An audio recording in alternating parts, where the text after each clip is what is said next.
Hello, everybody, and welcome to our commentary on a personal childhood favorite of mine, Walt Disney's Mary Poppins. Yay. Yeah, One of so his this was, less of course, controversial ones for one, Skitty. this is, of course, one of the most beloved family films of all time. It was based on a British book, actually. Nanny And fun McPhee, of fact, course. Oops. and fun fact, PJ Myers, the original, PJ Travers, the original author of this of the book. Let's just say Walt Disney had to do a lot of shit to convince her to finally, give him the rights. But we'll get into that when. But we'll get into that when we do Saving Mr. Banks, which basically is a movie that tells that story. Basically. If I recall correctly, Nanny McPhee was involved. And I'm not kidding that time. No. The one and only Julie Andrews, of course. And also starring that wonderful British actor Dick Van Dyke.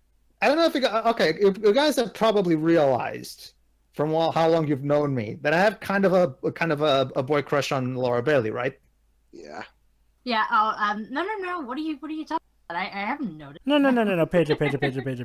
You've always struck me more as a nanny. I mean, as a You're Lanny. a casual fan at best. Yeah. You seem to be more into Lanny Manila, honestly.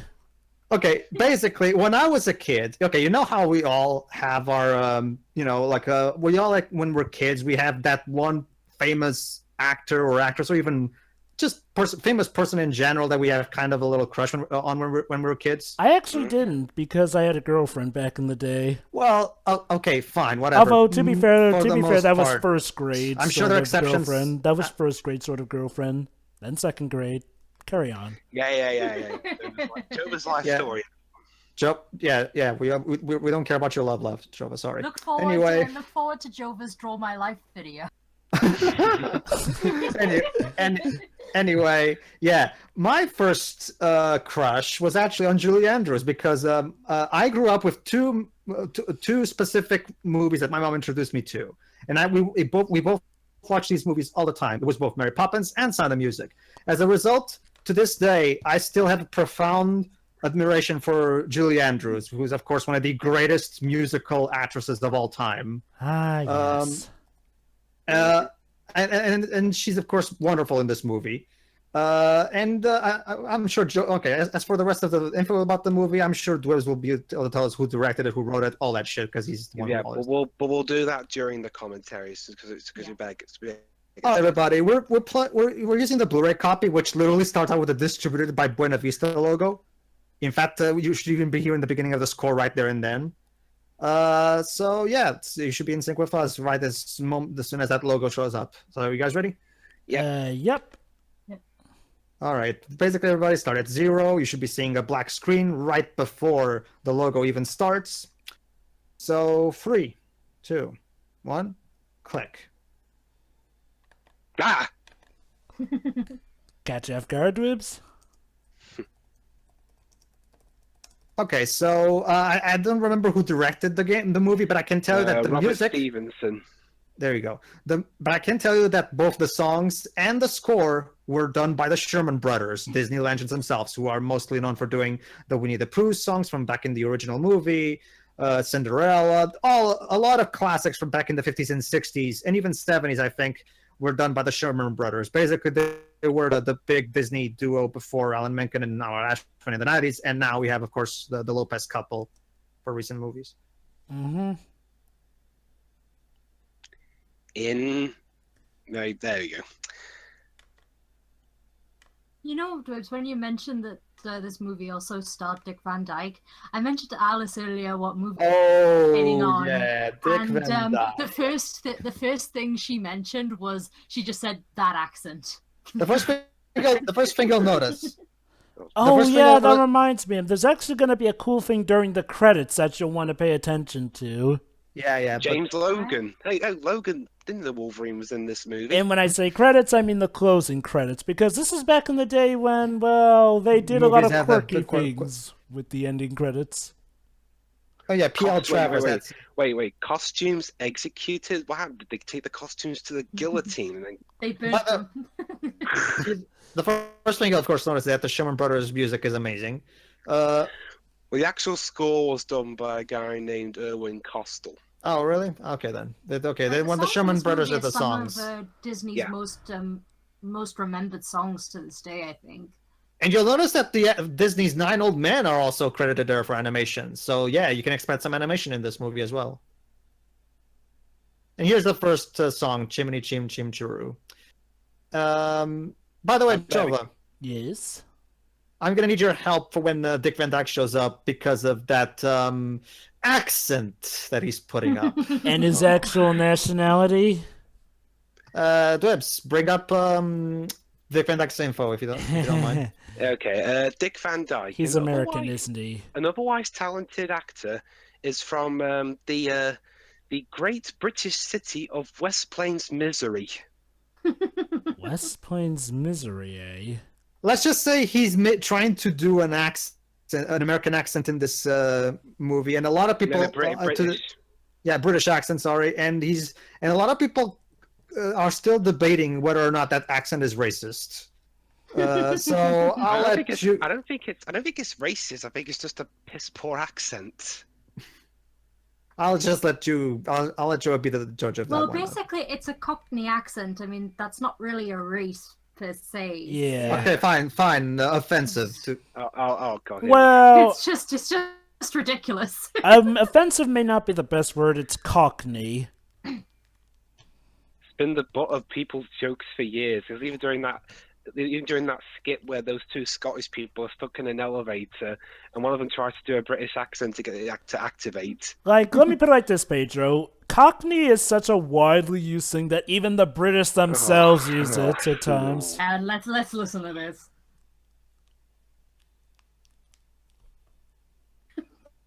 That's not even British. I think he's trying to do a new accent of sorts.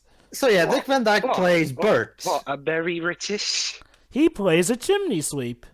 Yeah, a chimney sweeper. Well, actually, he has a lot of jobs over the course of the movie. But right hey, now he's a right now he's a musician who can apparently play an entire orchestra single-handedly. Yeah, so imagine that, a chimney sweep in Britain. There you go, Jova. Here we are, the very first one-man orchestra. They're laughing at his accent. As an Englishman, this really offends me. There you go. See, Jova, I told you it was offensive. Different strokes for different folks. But yes, I will definitely see why it could offend. Although I have to wonder, Dibs, what's different about this from other Cockney British accents that you've heard in media? The fact that this accent is in no way real. You can even I can. London. Even I can tell that his accent is incredibly forced. Like, I can too. But it's just like, well, I've been to London quite a few times. This guy does not sound Cockney at all. He sounds like someone trying to act Cockney. I know this isn't Cockney either. Yeah. All right. Let's try to get over one of them. But let's try to get over the accent for a while. Okay. Keyword being try. Now, to be fair though, aside from the accent, he doesn't do anything that offends a British person. No. The only problem people have with this character is the accent. At least that I'm aware. Yeah. Now, I won't say that that's not a notable issue, especially when we consider that this was made by Walt Disney of all people. Controversies, but. Again, thankfully, aside from that, he's just your everyday British person.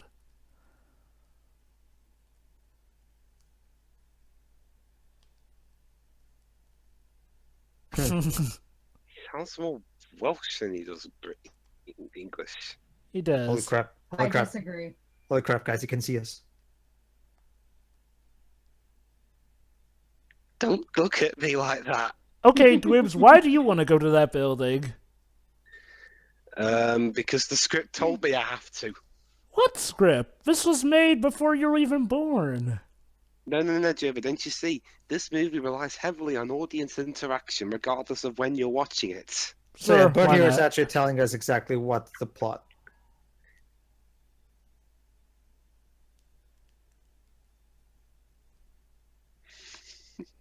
Yes, we got a kooky cast of characters. Well, it's a 1960s musical. In Britain.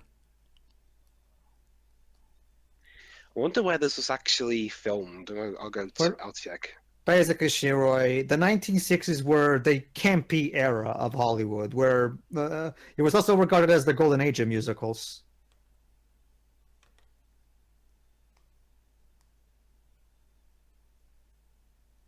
Doesn't say where it was actually filmed, though. Let's see. Probably in America, somewhere. Let's see.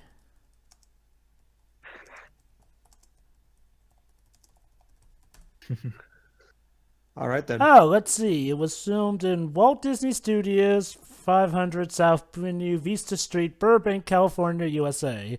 That was There one you of the go. filming There we go. locations. Ah, so they filmed in Hollywood, England. Well, it is Hollywood. Well, and again, Hold on. most films these days film scenes that are set in America in England. So what goes around comes around, I guess. Yeah. So guess what, guys? We have a British home where the kids are, kind of troublemakers, and then he's give up on them. So Danny McPhee had a lot of inspiration from this film, then. Probably, yeah. Or maybe we need to get Caesar Milan in yet. Maybe this film was one of Emma Thompson's favorites while she was growing up because she wrote Nanny McPhee. Which is interesting because Emma Thompson played Mrs. Potts in the new Beauty and the Beast movie. Did she now? Yeah, and she actually sings really well, to answer your question, Joel. Well, of course she can sing well. Well, I remember you asked me about it before, though. Ah, I forgot she was in the movie. But yeah, Emma Thompson, might as well bring this up. See, a few years later, and by that I mean in 2005, Emma Thompson hosted her own version of Mary Poppins called Nanny McPhee.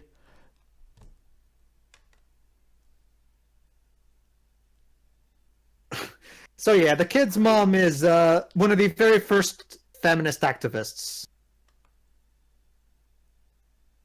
Well, this was back when, And here we go. And there you go, Shiroi, a female empowerment song. Huh.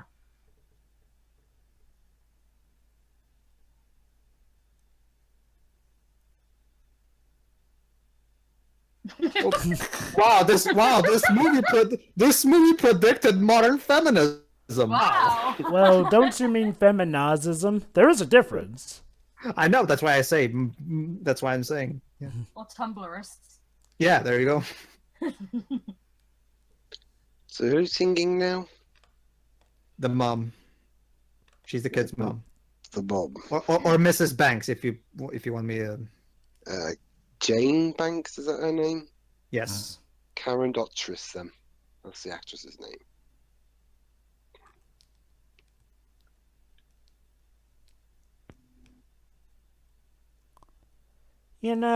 Seeing how the kids' parents are, it's kind of no surprise that the kids act the way they do. Oh, no. Karen Dottris is one of the children. Sorry.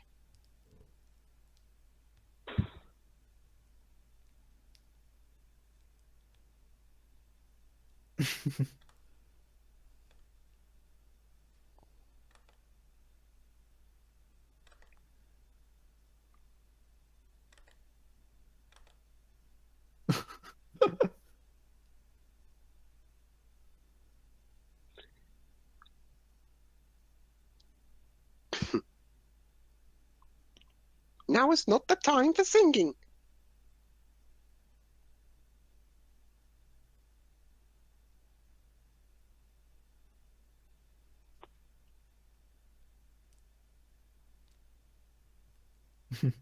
You shouldn't be proud of that. Yes, I lose children all the time. I am such a good nanny.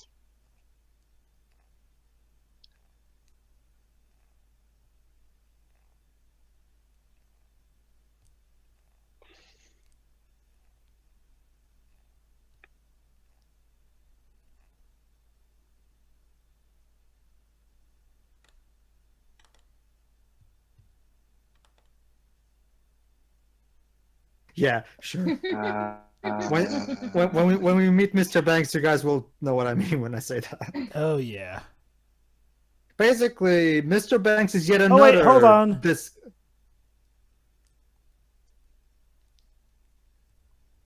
Wow. Why are they opening fire? He's a captain who believes he's at sea. Yeah. But they're opening fire on innocent people. No. They're opening I fire think on he needs pirates to get from help. afar. Oh, and here's Please, and here's Mr. Banks. And Mr. Banks is also played by another actor who kind of looks like another discount John Cleese. Why are these guys all over the place? Although I think this guy was a thing before John Cleese. No, he was.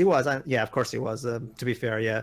So, but yeah, like I said, it's just one of those. He's just yet another one of those actors. The way he talks, and even kind of how he looks, kind of reminds me of John Cleese. It's David Tomlinson. All right, so you heard of him? No, but But Wikipedia is. yeah, that's what I use Wikipedia for. The year before this film came out, he was in a movie called Tom Jones. Wait, not about the actual Tom Jones, right? No, not the All right. not the singing Tom Jones. Not the singing one. So yeah, Mr. Banks here is a very strict father who doesn't really play with his children because he's too busy working at the bank. Get it? Mr. Banks works at a bank. He's still a better father than Mr. Poe. True. Wait, Mr. Poe is a father? Yeah. Yeah. I love this one. Oh, the wife is that's trying to tell him right. the wife is trying to tell him what happened, but he's too busy with his song. Don't Oh, there we ruin go. my Let's music. hear this. Let's hear this. I want you to comment on the lyrics that's coming.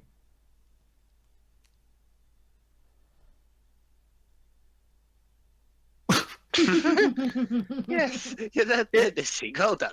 It's grand to be an Englishman in 1910. Is that true, Dwips? I think we were about to. Considering the stuff you quite could get away know. with, I guess.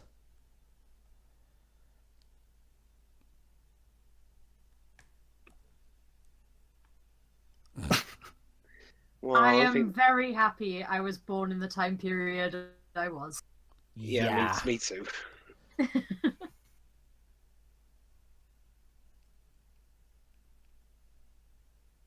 She just told you. You weren't listening, dude. He was in song mode, guys. Yeah, come on. You can't interrupt a guy when he's singing his musical number. Come on. That's just not done.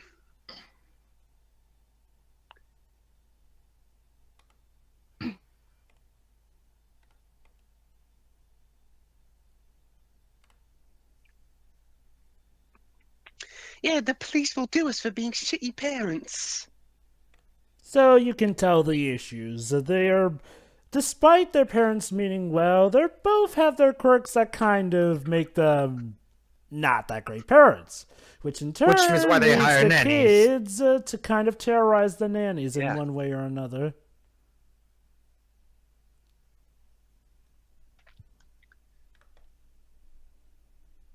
Oh, wow.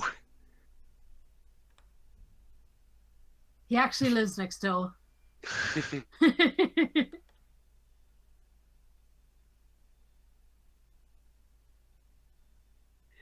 So you noticed the Valuable. valuables going so wait. You noticed the valuables going astray, but not the deranged sea captain firing his cannon at houses. That's the usual The matter one that's around just here. down the road.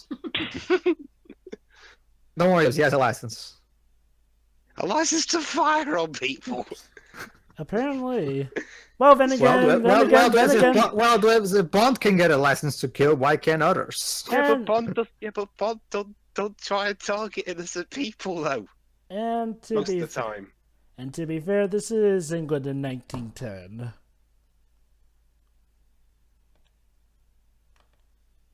Can I just say these children's eyes are just frightening? Especially the boys. Well, by 1960s standard, these were probably the best kind of child acting you could get at the time. So True. basically, the kids didn't really mean to run away, but they were chasing after a kite that wasn't that well made because their dad doesn't really take the time to help them make it. Trust me, this is actually an important plot point. It is actually. It Yeah. is. There's a whole song around this too.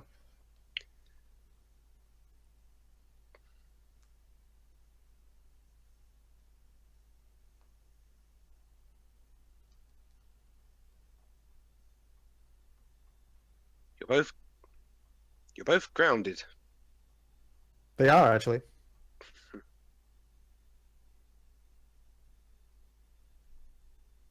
Well, that's kind of what you're paid for, honey. Well, she's a maid, not a nanny. Yeah, I don't think Maid. Can you imagine if it were called Maid McPhee or something? So yeah, obviously we need a nanny. But who could we get? The person you need is not. Oh, never mind. It's okay, I like that movie too. So yeah, they've had 6 nannies now, and all of them quit. This is like that episode of South Park. Well, don't worry, Shiroi. Fortunately, up until this point, what happened to that one nanny who got sent to the asylum hasn't happened yet. Yet, at least. That's true. Yeah, these children seem like they're nice enough. They're not really bad. It's just No, they no, no. really haven't had the proper. They're aimless. Yeah. They're aimless, kind of. All right, so now, right now we're they're writing an. Oh, here we go.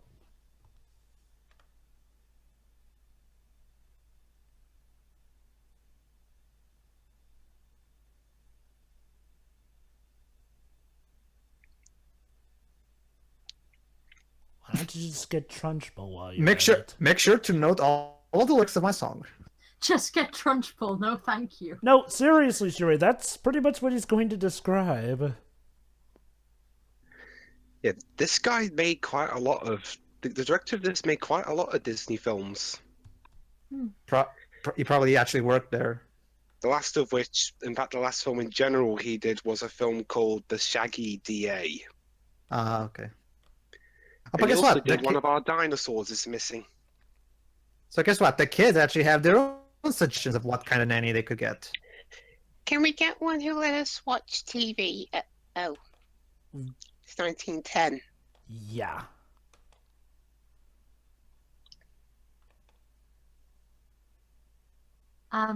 Advertisement.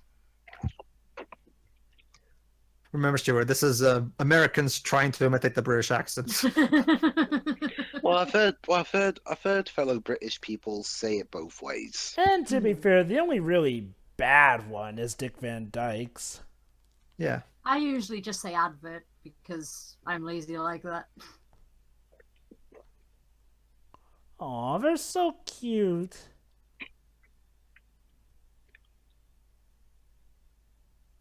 You want your nanny to be witty? This is most unorthodox.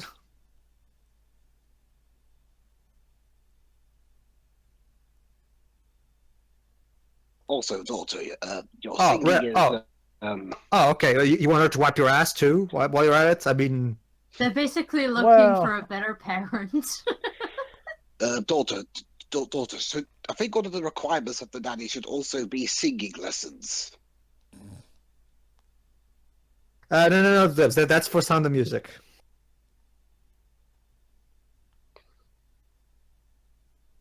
Well, actually, Debs, even if this wasn't Sound of Music, let's think about this. What better person to give these children the singing lessons than Julie Andrews, Broadway legend herself?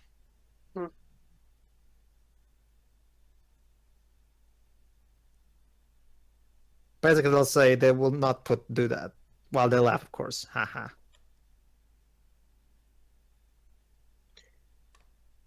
You could just say these requirements to me, or better yet, let me read But the this is a poster musical, myself. Wibbs. Besides, Daddy, you sung them too.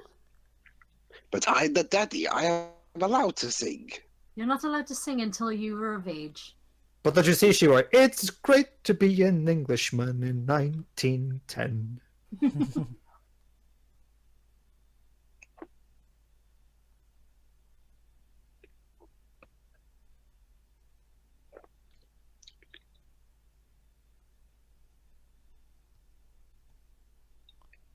Next, you'll be telling me to show love.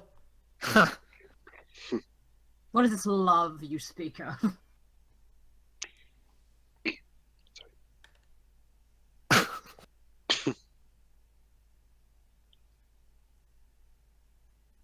So guess what? By I guess the same by the same kind of magic that appeared in the Pepperman short, I guess. The letter will actually fly into the sky because here's the thing: Mary Poppins apparently lives in the sky. Yeah, they never actually explain how exactly that At the works. beginning of the movie, she was basically floating around on a cloud.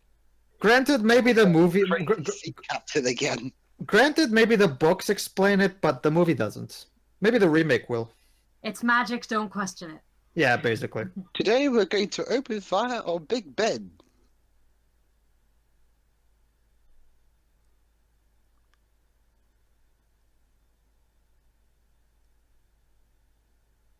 Are they all the nannies? Yep, ones that replied to the advert from the parents.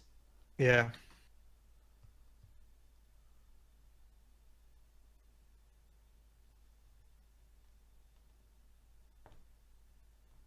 Uh-oh. Take cover. No. Seriously? So they're You're not reacting to the cannon fire? It's gotten routine at this point. But what if it blows up the house? That's not very routine, is it? Although, to be fair, at least they seem to care more about the children going.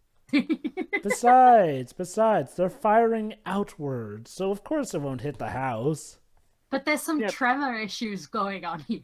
Yeah.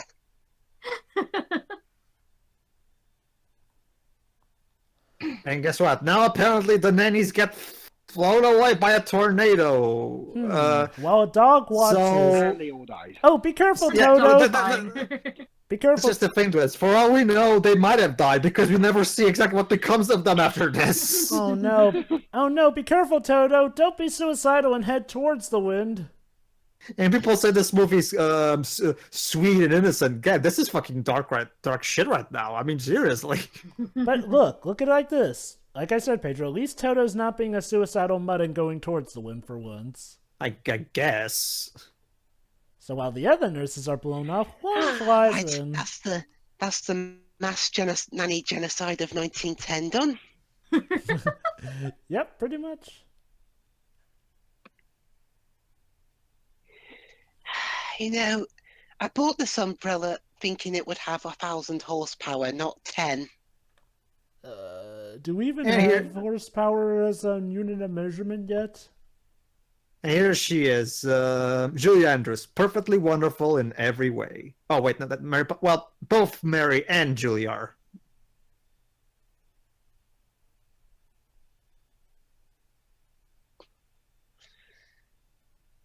How did you not see the wind?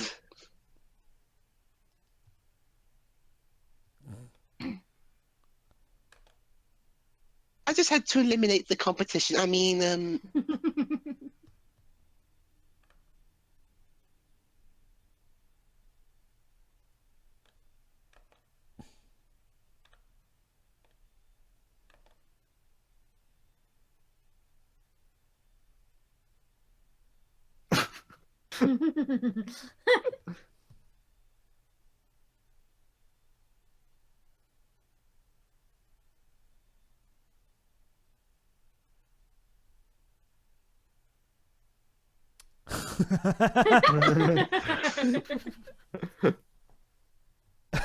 I just burned them when I had the chance. Fun fact: after this, the movie she made after this was, of course, Sound of Music, and she actually taught the children, the actors, I mean, how to sing the Mary Poppins songs because, you know. Was Sound of Music the one where it had that My Favorite Things song? Yes, of course, my favorite Yes. things is probably the most iconic song in that movie. Yeah. Yeah. And as we all know, guys, everyone knows about the Sound of Music, don't they? Oh yeah. Yeah, Please, can we I've heard not of bring it. that up again? I'm tired of this. What are you talking We'll bring about? that up when we get to the actual movie. Oh, you mean how someone screwed up on that game show? Yeah.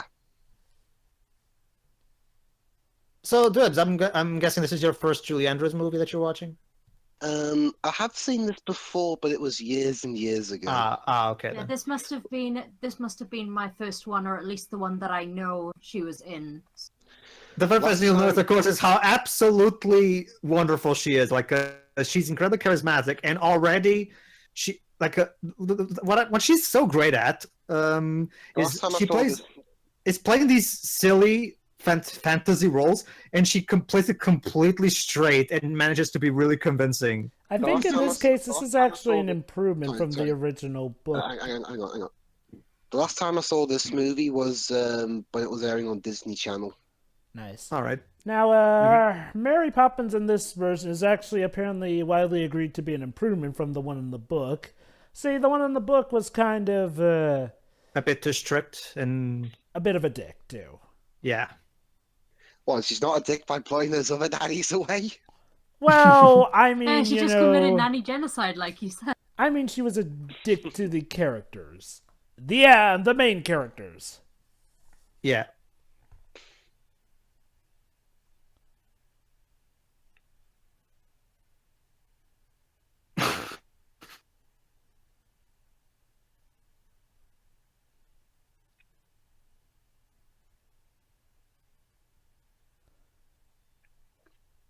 Well, he's lost it. No, Jova. Not yet, Jova. Later. No. Actually, I This did is see. phase 1 of him losing it, trust me. Funny Oh, enough, well, yeah. But, Funny enough, I did see Julie Andrews before. Actually, she was in Shrek 2. Oh, yeah, she was great in that. Not exactly a watched, fan, but yeah, great. I But at watched least- this at movie least- long before that. Like, I at watched least- this movie as a very small child, so Not a fan of Shrek, but that's fine. No. This is not Shrek We're 3 talking anyways. about Shrek 2, not Shrek 1. I know, but I'm not a fan of either Shrek films. Like even the second one. Don't get me Okay. wrong; they're fine. Don't get me wrong; Shrek 1 and 2 are fine. It's just that I don't see the masterpieces that everybody sees. I agree on And her- Shrek and her 1, last, but Shrek 2, I definitely see the mastery behind it. But yes, Her Chris? last film role, actually, as of now, was in Despicable Me. Oh yeah, yeah, she's pretty yeah. good in those. She was Gru's mom, if I remember correctly.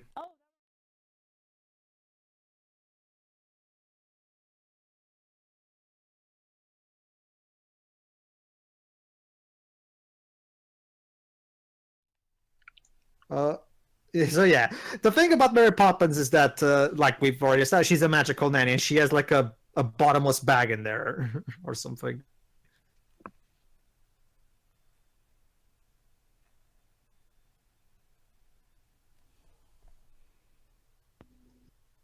A large part of why this movie works so well is, of course, Julie Andrews. Her performance as Mary Poppins is, of course, one of the most iconic performances in Hollywood history, and there's a good reason for it. I cannot imagine anyone in this role aside from her.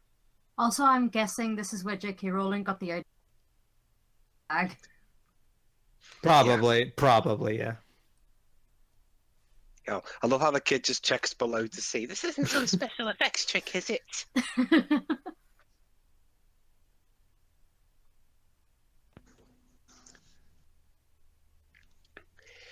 What happens if we jump in the bag? You don't want to know.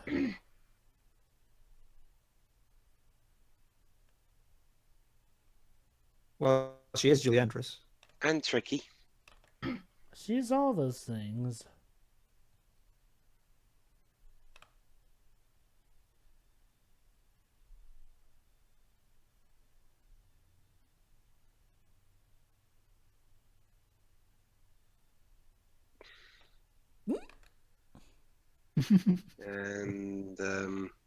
And no, that's Gotta be my around here somewhere. that's my old champagne bottle. My here we go.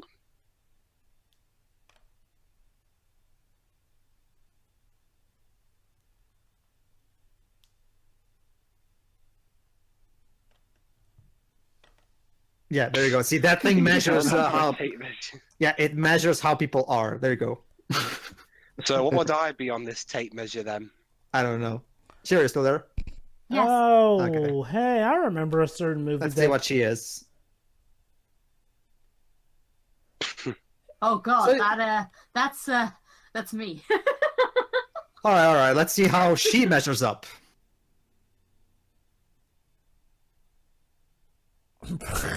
In fact, very You want to Bit of an Yeah. ego Um, there, aren't you? Wait. Wait a minute, Mary, you designed this thing yourself, didn't you? No, wait. I think... Shirai, look at her. Isn't she practically perfect in every way? Wait, hold on. I think I know her full name, guys. Mary Sue Poppins. Probably, yeah. All right, and now it's time for one of the most famous musical numbers in the movie, A Spoonful of Sugar.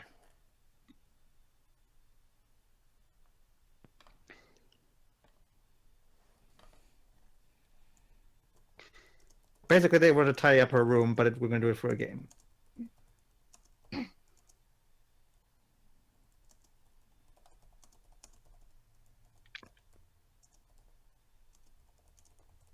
As you could tell most employers that. Well, to be honest, the song I remember most is the one Dick Van Dyke sings. Oh my god. Pedro? I've lost Pedro. Yep. You know, I think Actually, this is one of the ones I remember the most, actually. I always seem to remember the secondary things in movies, never the primary ones. Yeah. that good old Disney bout of birds singing along with you. Julie Andrews is not just an angel, she sings like one as well. You know, I think that honestly, you still like Julie Andrews equally to Laura Bailey. Hmm. I mean, you know, Tough. I'll have to think about it. Julie Nah. Andrews for live action acting and Laura Bailey for voice acting. I gotta say Yeah. though, Sure, about that. Emily Blunt's got a lot to live up to. She does. Trust me. Don't get me wrong. I love Emily Blunt. It's just that I don't see her. I mean, she is literally. I mean, I've never heard her sing. I mean, and this is Julie Andrews for crying out loud. Into the Woods. Oh yeah, she was. She actually sung relatively well there. I have faith. If there's one thing look I at- will give Into the Woods, it did showcase the actors at their best when singing, like And it Johnny is, Depp, it's- Meryl Streep. Mary Poppins Returns is being directed by the guy who directed Into the Woods, Rob Marshall. So it's gonna be a sequel. Interesting. You cannot Yeah. really blame me though. Look at her. She practically oozes charisma. Well, to be fair, this was years ago. Not No, just- even today, Hold she's on, still hold on, a hold delight on, of a hold on. person. Well, yeah, I get that. I mean, it's like, well, you know, she's kind of got the everything, like, you know, the looks, the charisma, and everything. Now, obviously, she still has the charisma, but she may be a bit too old for the role nowadays. Well, yeah, of course. It's also interesting who's doing the music for Mary Poppins Returns. And who is it? Two people actually, Mark Scheinman and Scott Whitman. Oh, I like Mark Shyman. Good. Well, I think I've had a couple of Mark Scheinman scores, but the only one that comes to mind right now is Oh, here you go. All Films North. Now it's time for Julie to show off her vocal prowess.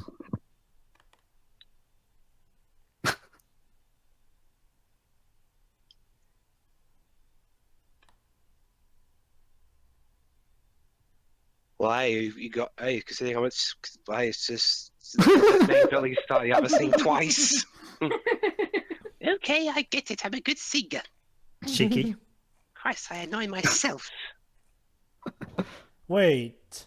So I can just imagine. Stop this motion now. animation. I can imagine this now. Julie Andrews versus Julia Roberts, both using mirrors. The difference being the sense of charisma. Well, that and Julie Andrews isn't real life Julia This is- Roberts. This isn't tidying up the room. This is anarchy, chaos. Wait, hold on. What was it you said about Julie Andrews and Julia Roberts, Dulibs? Well, from what I've heard, Julie Andrews is a nice person. Yeah, okay. I know. That's why I said the difference being their actual charisma. Right, you Oh, had your fun. This joke coming up.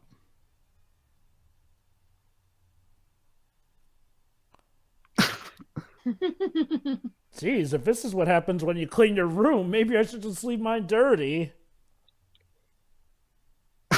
Oh, so much for being. Yeah, remember, guys, perfect in every way. She is.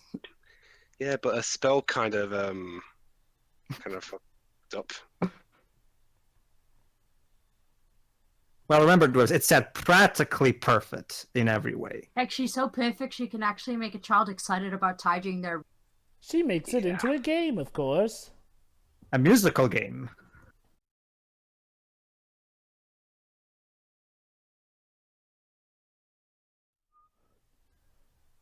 Nothing to see here. Hmm.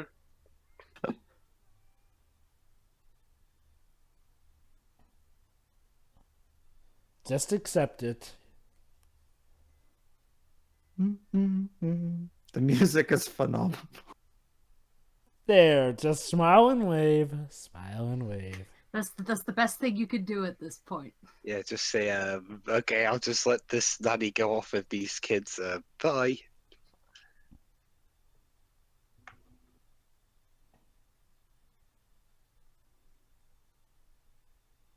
I recognize that accordion music. Yeah, this is the song I remember the most.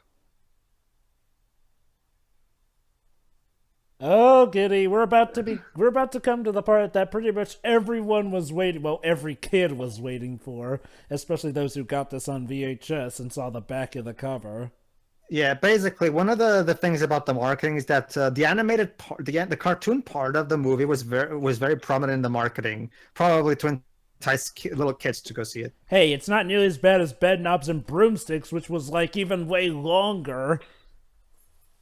Oh yeah, Bedknobs and Broomsticks. That'll be another. Well, look at movie the we're bright. looking Well, at. look at the bright side, Joe. It's like in Song of the South, where they only showed off the cartoon part in the commercials, but then the actual movie is only 10% of that, and the rest is just black people talking about racism. Oh, wait, Pedro, you just said Song of Music. I think you mean Song Song of the South. Song of the I was South, about that's to right. say, Sound of Music had animation in it? Song of the South. Sorry.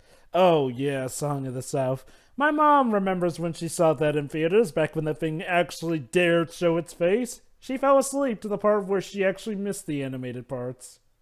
Basically, Shiroi, that movie is still to this day being debated whether or not it's racist or not. So, but this is not going to take that chance anyway. So you'll never see that movie released ever. Yeah. But not that I really care, because the actual movie, I've seen the movie and it's boring, honestly. I know, Yeah, right? whatever. Seriously. No big loss, honestly. You know what's ironic? Disney tries to get people to not notice that film. Only here's the problem. They have a ride based off on it at Disney World. Not only that, but they keep remixing the song Zippity Zoo Da Zippity Day on Disney Mania, which lists it as the song from Song of the South. So how the hell do you think people are going to forget about that movie? Disney are weird sometimes. Yeah. Hunting on the Thames. I'd never heard of that movie. The only time I heard of that song was as a child, but it was through one of those classic Disney sing-along VHSs. That's because, again, Shiro, they only show off the cartoon portion. Even the cartoon the way, portion is I'm not that great, British. honestly. Yes, okay, Luis, we know his accent sucks. Let's not try to veer off too much into it. Besides, Dweebs, you don't hear Or me when he's complaining talking about for whenever... You don't hear me complaining about when British people botch up American accents badly. Well, the problem is he's talking throughout most of it. Yeah, like Daniel Craig and Tomb Raider. It is kind of hard to ignore. And also, we give you Yuri Lowenthal. Well, there's always your glory, right, Whips? And dear Yeah, that's what Lord... I was thinking. And Never mind. dear Lord, keep the Harry Potter cast away from American accents if that YouTube video is anything to go by. No problem. So yeah, guess what? Bert here has these paintings, and apparently you can jump into them, Mario 64 style. Watch out for trapdoors.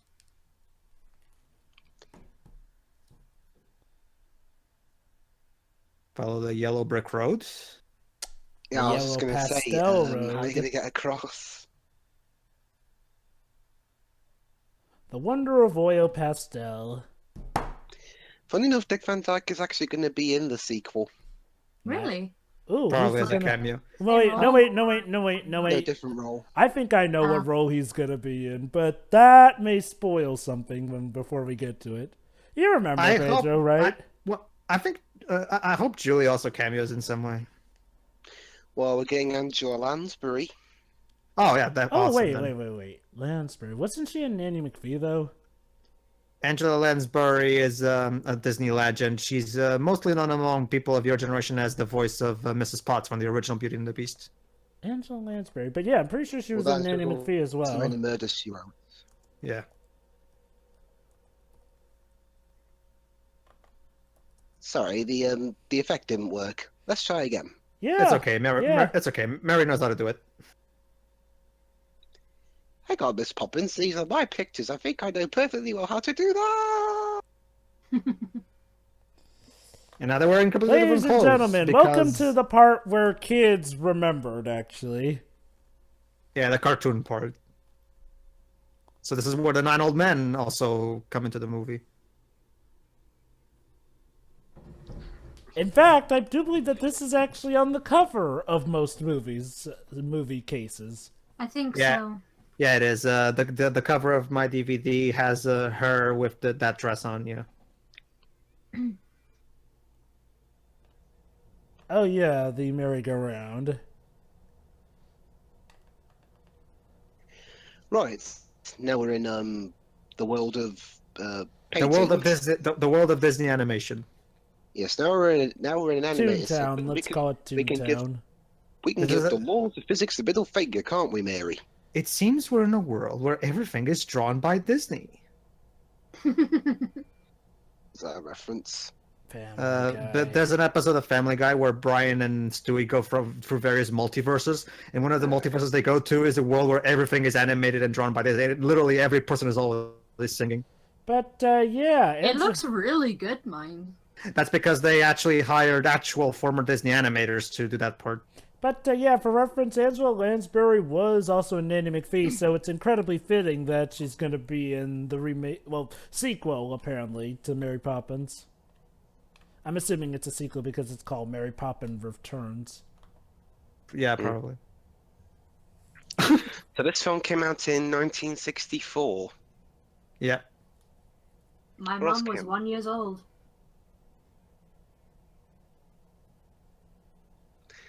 Oh yes, 1964. What happened that year? Actually, I'll check.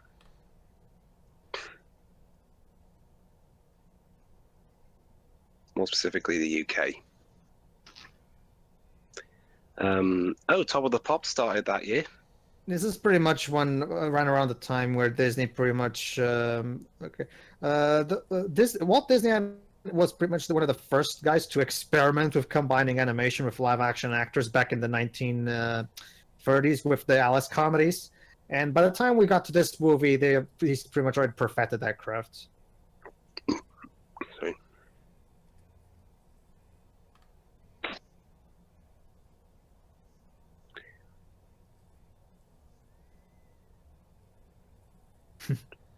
Bong, bong, bong.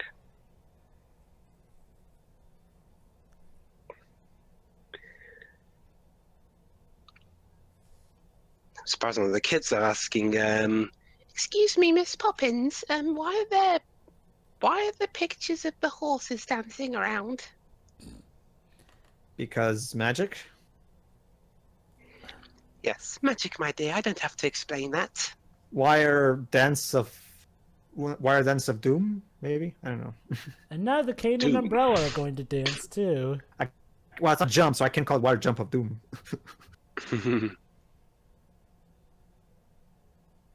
You'll believe that a cane can fall in love with an umbrella.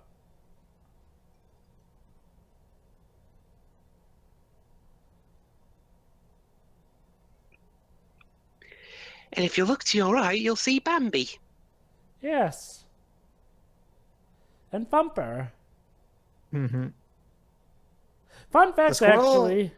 Go ahead. Fun fact, actually. Bambi has officially the longest gap between an original and a sequel, being 63 years and 178 Yeah. days. True, yeah. Was it worth it? Actually, it was. Bambi 2 was actually probably the best Disney sequel, if you ask me. Wait, you liked Bambi too? Yeah, have you seen Bambi 2? Yeah, I thought you wouldn't like it considering, you know. Oh, no, I thought Bambi 2 was actually pretty darn good, honestly. Not, Yeah. I mean, don't think I ever saw that. it doesn't hold up to the original, of course, but it's I saw that too. Actually, it's all by right. Disney sequel standards, it definitely rose above the others. Yeah, I will thought at say least. though that there are a lot of Disney sequels I actually find done better, like the Aladdin sequels, Lion King 2. Oh, and The especially Pocahontas sequel. and It's Cinderella Free. Cinderella Free is awesome. It's mostly because the Bambi 2 was pretty much the only direct-to-video Disney sequel that actually went out of its way to try to capture the look and feel of the original as much as possible. Cinderella free. And Cinderella 3 was trying to be much more, put a new spin on the story rather than recapture the feel of the original 50s movie. Oh, you're talking about capturing the original feel. Bambi 2 was pretty much the only one that really went out of its way to really feel like it could have been made a year after the original. Plus, you got Oh, Patrick. that. Hey, you got Patrick Stewart voicing the father. Yeah, that was awesome. But yeah, I will say honestly that people sometimes don't give some Disney sequels credit enough. Like, the Aladdin sequels were pretty good. I liked Aladdin 3. 2 was meh. But yeah, Lion King 2 and Lion King 1.5, pretty good. And Cinderella 3, awesome. Lion King 3. And Let's not get into that. And Peter Pan Return to Neverland was fair enough. Yeah, it was fair enough. Yeah, I agree. I mean, honestly, when we actually look at the Disney direct-to-video sequels, like, the majority were fine at worst. Like, I mean, yeah. The less said about Cinderella 2, the better. Which is worse, Cinderella 2 or Fox and the Hound 2? Fox and the Hound 2 has nothing to do with Fox and the Hound. So much that it makes you cry, I see, and I don't blame you. Hey, look, guys. Guess what? Turns out the animal's favorite person is Mary Poppins. Oh, what a shock! I never would have guessed. This was probably Walt Disney's logic. Okay, how do I get people to love Mary Poppins as much as the characters do? Simple. Cast out Julie Andrews. There you go. Easiest trick ever. And this was apparently Julie Andrews' main film debut. Her career, most at this point, was like doing a lot of theatre work. Yeah. This is where she became a movie star, and Sound of Music pretty much cemented her as a film legend. And now it's time for Dick Van Dyke to show off his dancing skills.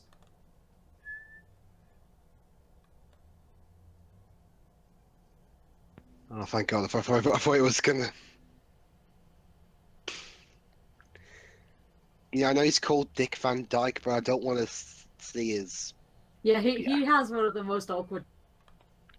Yeah. Awkward what now? Names. Oh, that.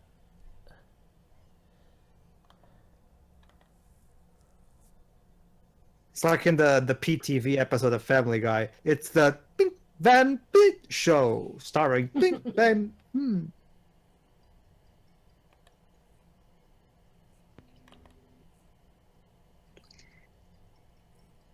I feel so awkward dancing when there's nothing going on.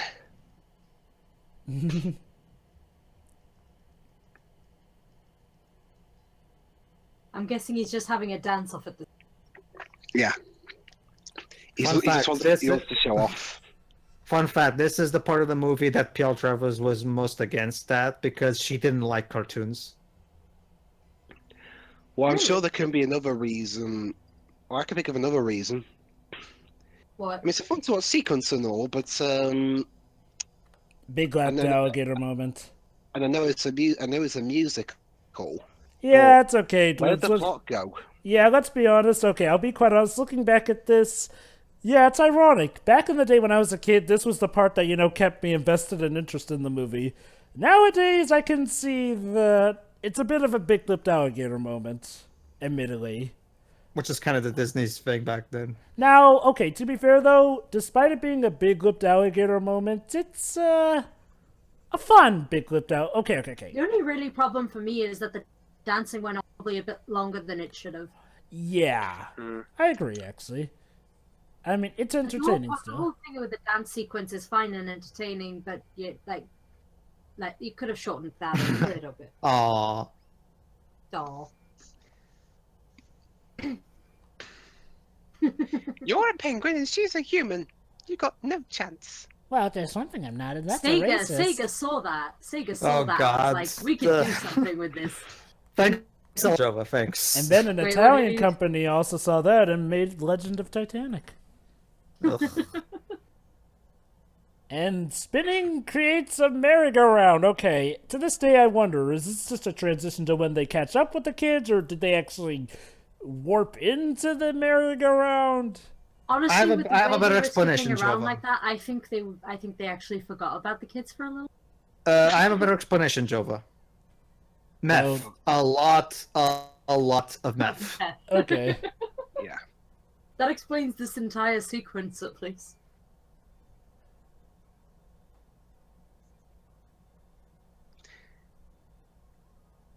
Use your imagination. So yeah, thanks to the That's guard, now we right. can escape the merry-go-round. Wow, this world really does bend to Miss Mary Poppins, Poppins' are you will. sure this is safe?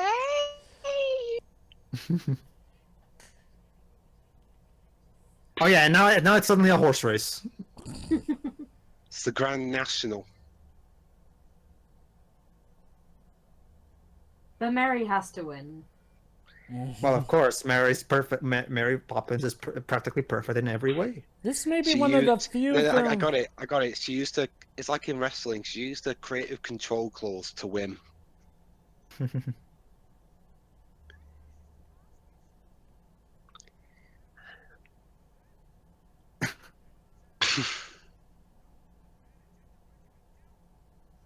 You're talking to a... Never mind. You're talking to an inanimate horse in an animated world. I thought I was perfect in every way. That's well. What is the race is not over yet, is it?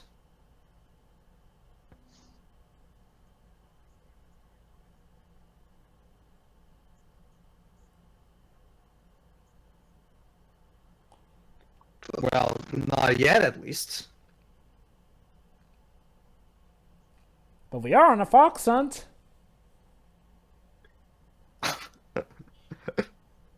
I love how that woman has had no legs. A bit of an oversight, eh, Frank and all. Unless she's a centaur.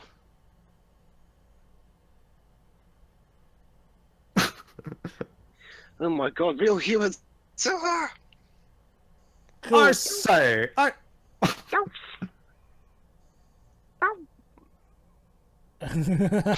Why, I never...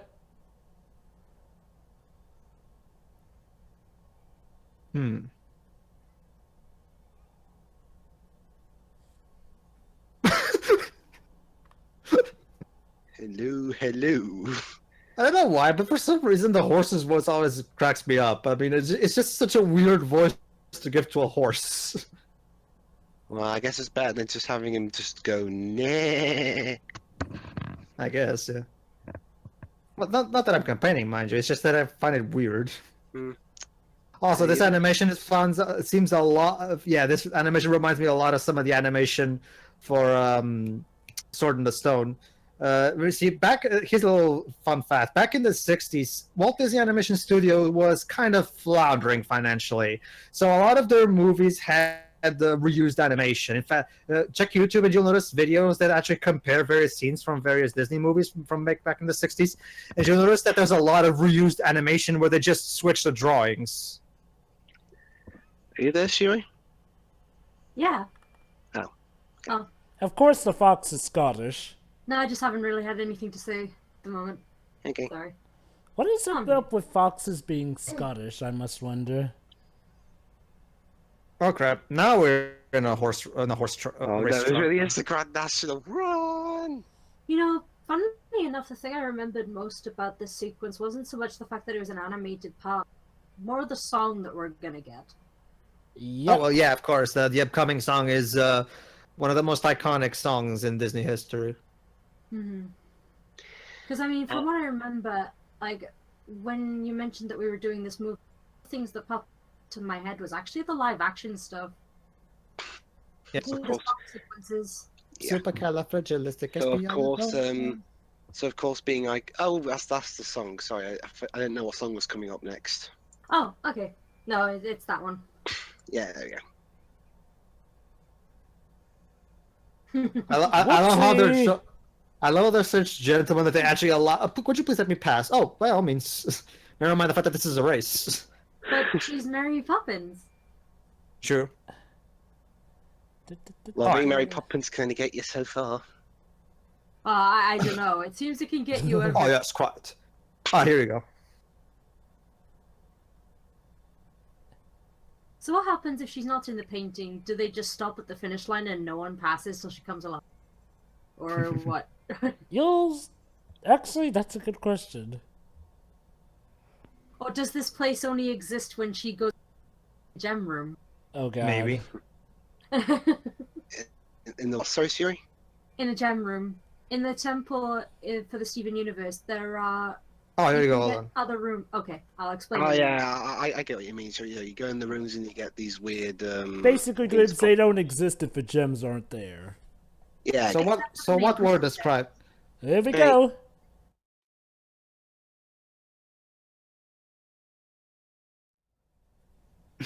Oh, come on. You just gotta pronounce it.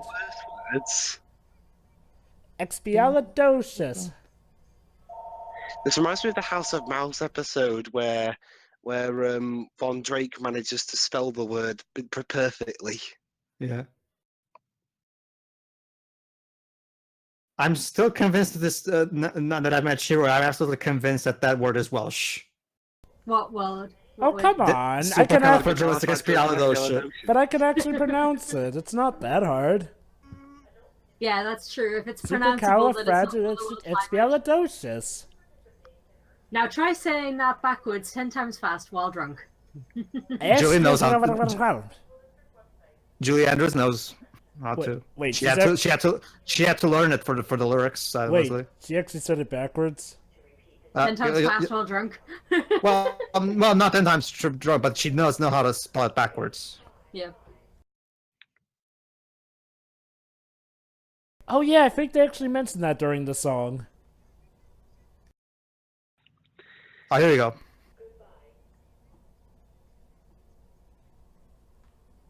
There you go. Yeah, that's getting a bit too far. Alright guys, I got a challenge for you. Try and spell it without looking it up on the internet. Yes. I'm already out. Oh! What, did you look it up, Siri? Aww. Good save. No. I know I won't be able to spell the whole thing. Yes.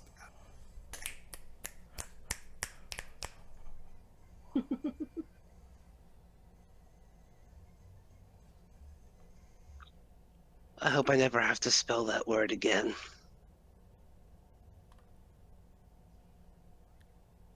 All right, time to go back home, I guess. Melting!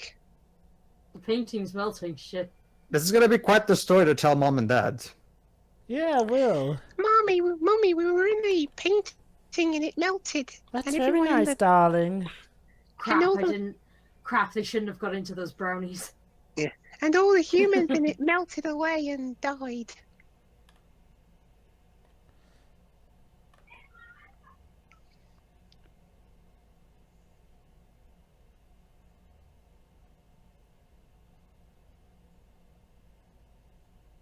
No, what are you doing, you bad man? You're killing all the people in the paintings. Well, they were dead that's already, all thanks to screaming. the rain. See, I'm this movie's actually... Again, this movie's actually quite dark when you think about it. Oh boy, here we go. In a couple moments, we're about to get my personal favorite song of the movie, that to this day still profoundly moves me.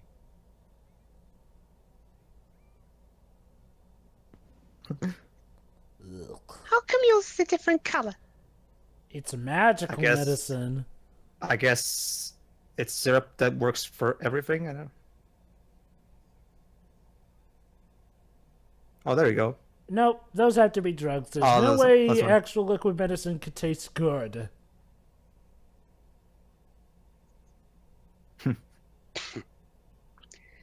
You know, if I got that, it probably tastes like chocolate.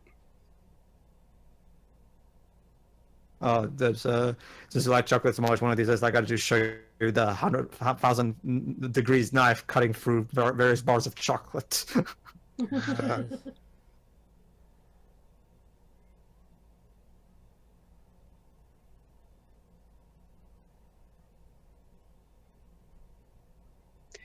Do you want me to cast a spell that will make you go to sleep? Oh, I know this one. They're talking about what happened, and she completely denies everything. and the movie never explains why she denies it. It's that's something I Yeah, actually I'll like. admit. They always keep an air of mystery about her. You never really know exactly what's her deal. Yeah, I'll admit this was kind of an even bigger deal in the book, and yeah, she was really kind of mean about it in the book. Fortunately, they changed that up here. Yeah, although I will admit, it does kind of bug me a bit why we don't get why she denies that stuff. I mean, thankfully not a My deal guess breaker, is but I'm hoping that maybe they'll explain that in the sequel. my guess is that she wants to, she wants to keep up that image of perfect nanny who doesn't actually, Well, dude, you're going about it all wrong. Perfect Nanny, you kick ass in that animated world. Time for a lullaby. I wish I could fall asleep to Julie Andrews' voice. That song used to work on me. That's easy. That's easy, Pedro. Just buy the song on iTunes. I remember when I had this song on one of my Disney audio cassettes. Thankfully, it doesn't make me sleepy like it used to. Not sleepy at all.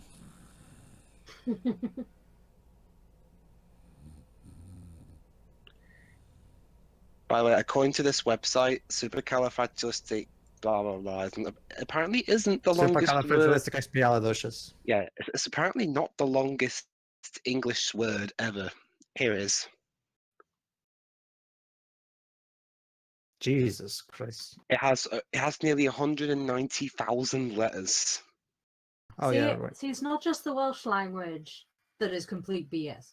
Oh yeah, right. I forgot about this. Yeah, one. even English has It's later then. tongue twisters too. Sorry, know what? Wales. It's interesting because the two scenes are actually very alike, so it's kind of easy to mix up the two. Oh well, later then. Oh Maybe no, there's not a him reason again. for them being. Maybe there's a reason for being alike. So let's see. How many people can we kill with our cannon today? We have to Today? hit that house this week, sir. Yes. Right. Make sure you don't miss this time.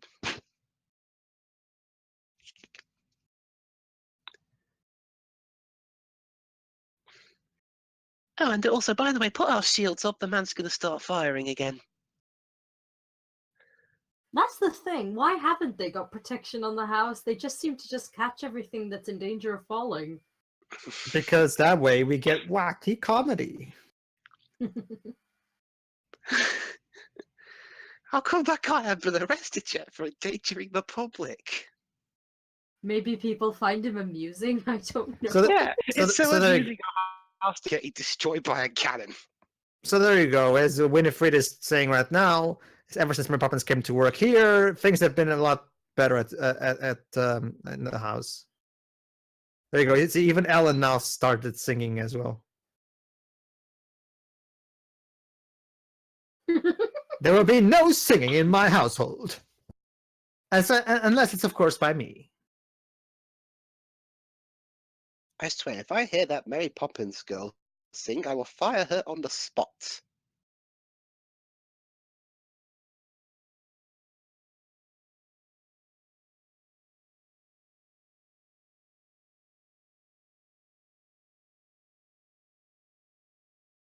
Maybe you What need is- to be.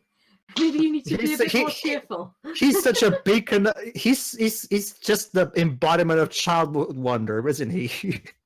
Like, what happened to him as a child? Seriously. Well, actually, we are going to learn. Actually, believe it or Oh. not. Okay.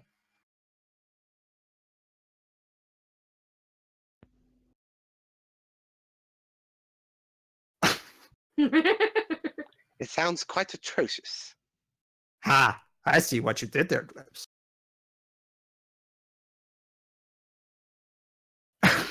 That word is banned!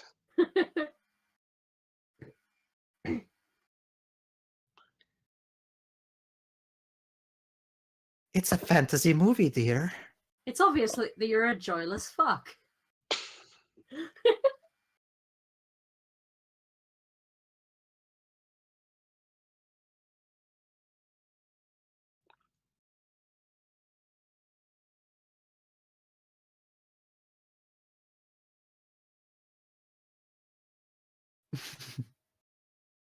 Oh boy, here we go.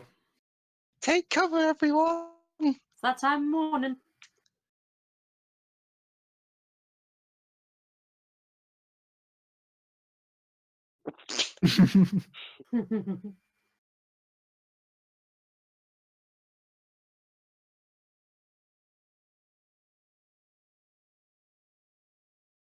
Seriously, why has no one complained?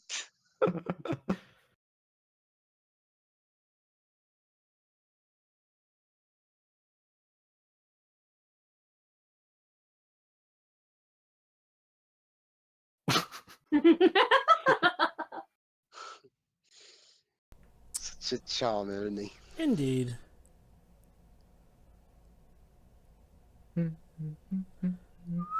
So, what I miss? Just another daily attack of the crazy seaboat captain nearly leveling the house. Very good, Yeah. sir. Isn't this how most Shantae games start? Yeah. Oh, you've been brushing up on your Shantae playing, I guess. Good.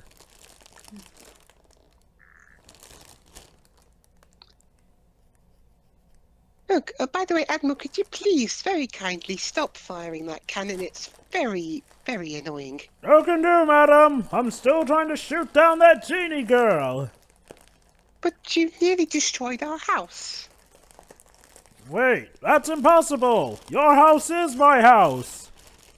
You're wasting your time, Commandant. She can just dance for the danger. Aye.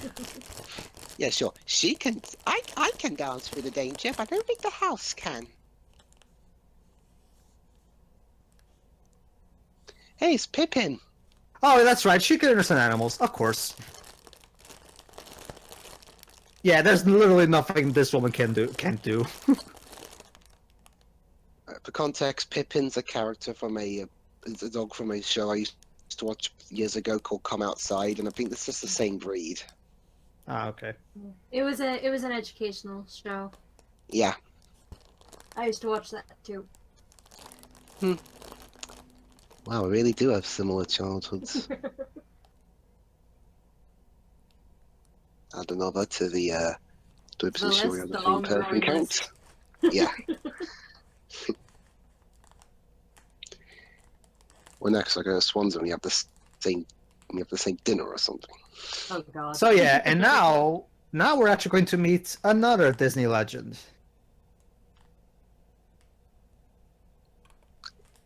We're in Diagon Alley, No, yes. but she didn't do the wall trick.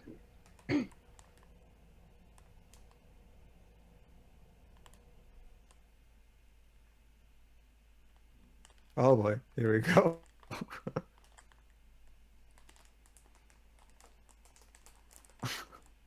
Who is this fellow?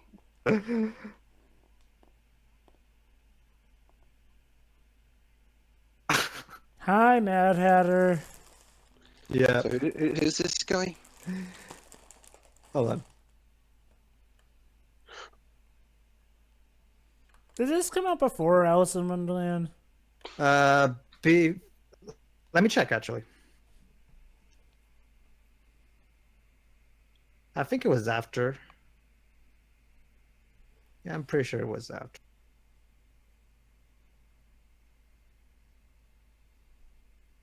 Anyway, yeah, it was after Joe. This is after Alice in Wonderland. Basically, So guys, nice.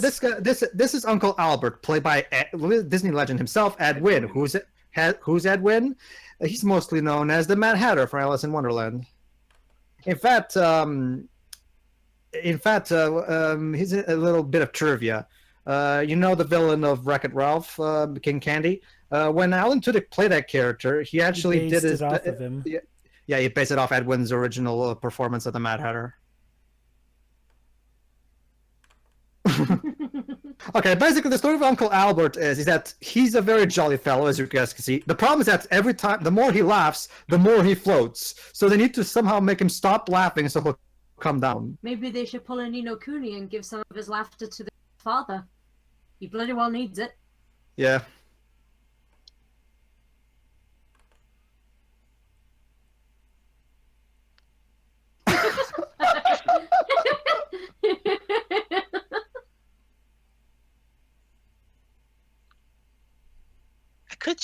could just bore him to death, but Shiro, sorry, Dwebs, that's impossible. Julie Andrews cannot bore people. That's beyond her skills. we need discount Julie Andrews then, but I don't know who that is. Julia Would that be- Roberts? That's a good turnoff. Ugh. Me, Yeah, me. Yeah, pretty much. Yeah. Just have Julia Roberts channel her behaviour during the filming of Hook. Wait, what was No she one will like work her during ever that? Again. An absolute bitch. From what I've heard. Really? Yeah. Who did Yeah. she play in that movie? Tinkerbell. Wait, oh my god. Yeah, Julia Roberts was Tinkerbell in Hook. So what was she like during the filming? What happened? Apparently she was a bitch to everybody.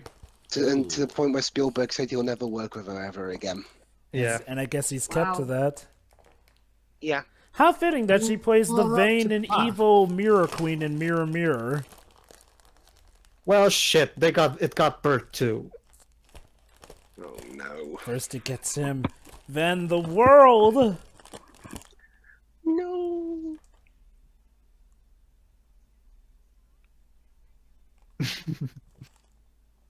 God, if he's acting like this now, can you imagine what he'd be like if he was internet?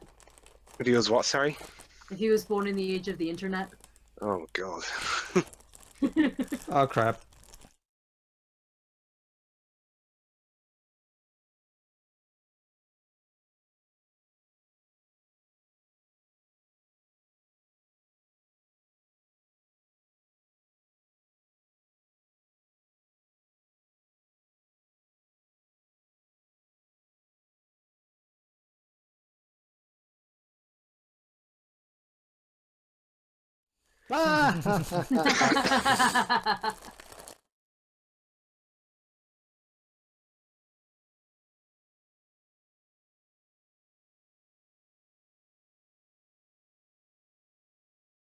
Fun fact. It's interesting how Mary's pretty much the reflection of the audience right now.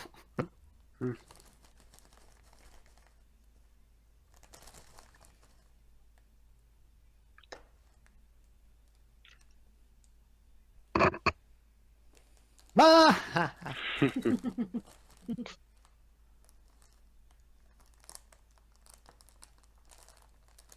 Oh, of course.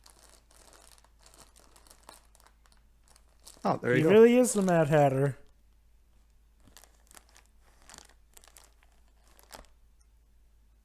Oh shit, the T is laughing as well.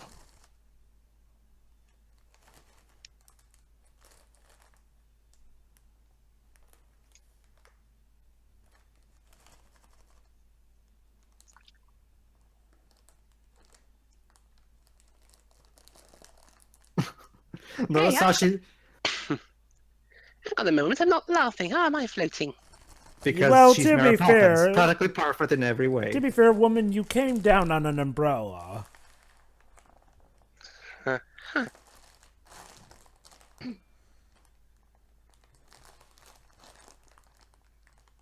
So there you go, Dwez. Next time you're having tea, try to make sure your tea isn't laughing. So that you'll have good weather. Okay.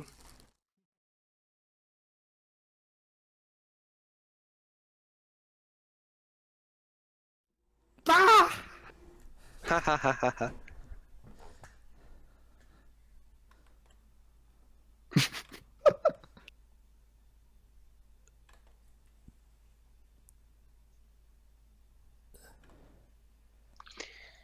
And I thought the kids were going to be the rowdiest people I've ever seen. You thought wrong.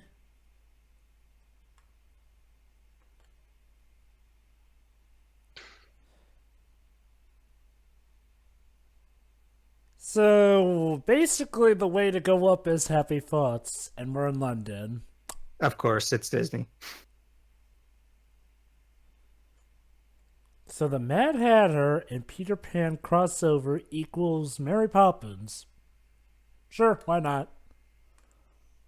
Oh, there you go, Shiva. There you go. They ran over a cat. Oh. Well, I would have hit the floor.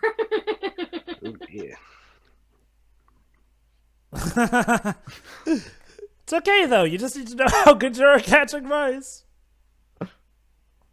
It's okay. They got 8 lives left. 7, 6, 5, 4. 3, 2. Oh, look wait, at that! Trevor, please stop what you're doing. But don't worry, Sherry. The last life is spent watching 2004's Catwoman. Will the cat survive or not? Oh God. It's time to go home is the saddest thing you've ever heard? Well, yeah, that means the fun's over. I guess. I guess for a child, that is probably, a sad thing to hear. Yeah. Yeah. If you're enjoying your time, basically. Yeah, I didn't want to leave Adventure Island when I was younger and stuff like that. I didn't want to leave Disney either, but there we go.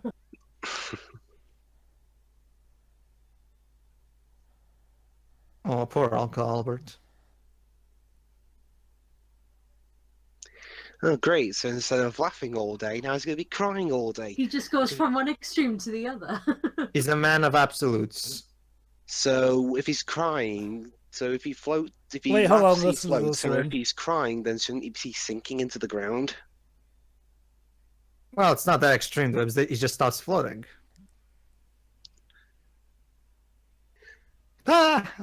Stop talking, please. Your accent's making me cry.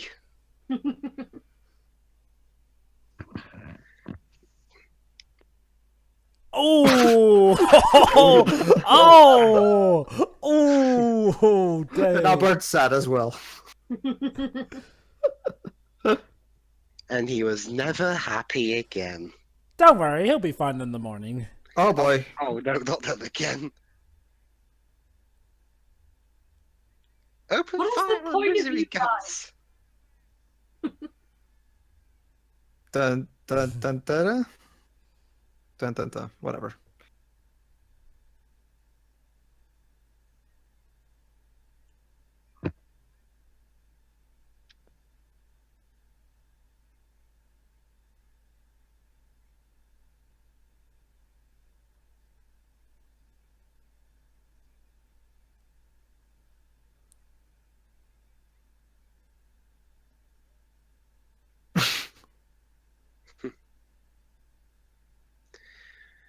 Oh god, that's it. I am firing that bitch next time I see her. She's done nothing but cause me the opposite of trouble. Oh, that's just now. And now, Mr. Banks has had enough of this shit, so he's gonna plan on firing Mary Poppins. So let's see how that goes. I knew it. Let's see how that Wow. Actually, well, I didn't forgot this bit happened. Yeah, I kind of called it.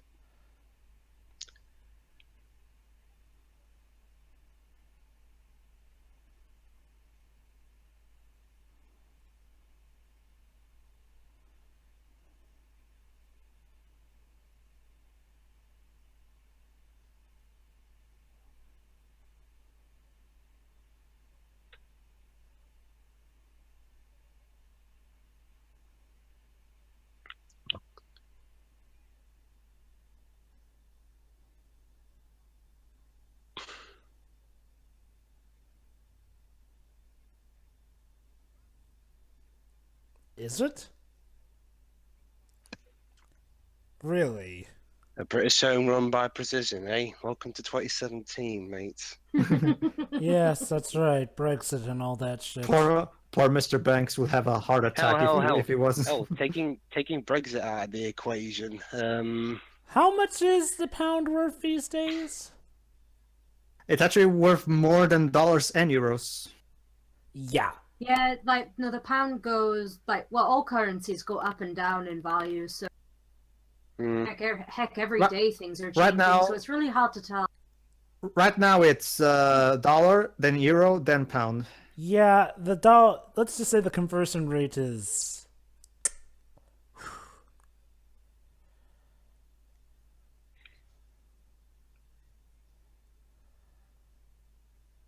Supercalifragilisticexpialidocious. Come on, man.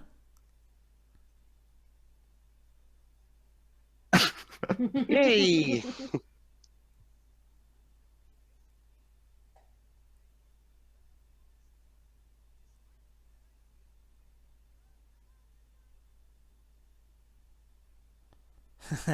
Reverse psychology, guys. Oh yeah.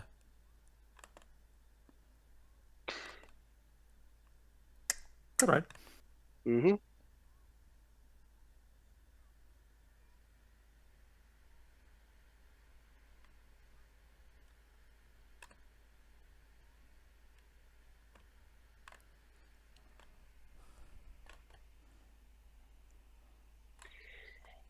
Is all I'm going to be doing just repeating the same words you sing? No, don't you see? I'm showing him the right way.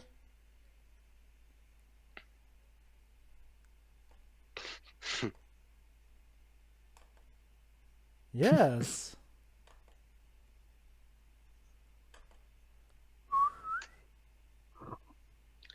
What was I going to do again? Honey, what just happened?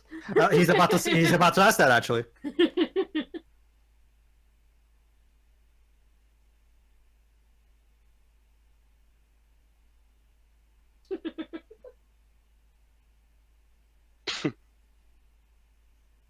Capitalize, yeah, that's funny. Mm-hmm. Quite right. By the way, in case you're wondering, Dwibs, David Cecil McAllister Tomlinson is actually English. Yeah. He is inducted as a Disney legend, of course.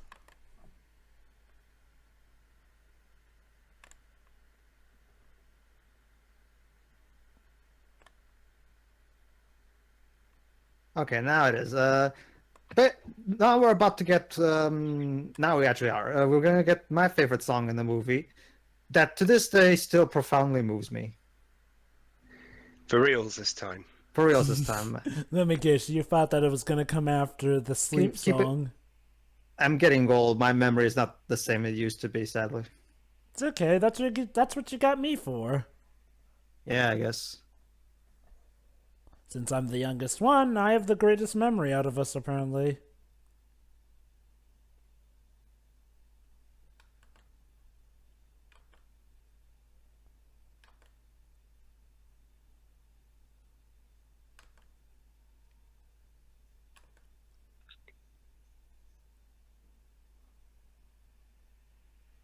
I wonder if those kind of things still exist. What, cathedrals? No. The Snow globes. I know snow globes still exist, but They- ones that they- are made like that. So, wait. I'm pretty sure they do. Made like what?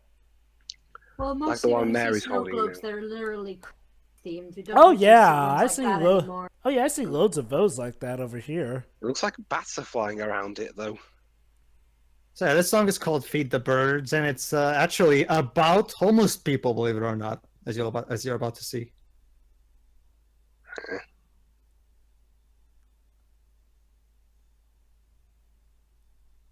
So, in order to get the kids to sleep, she sings about homeless people. You'll see. You'll... Well, to be fair, it's about a woman who wants them to... There you go. Of course, let's be quite honest, it's about the woman who's trying to sell the toppins.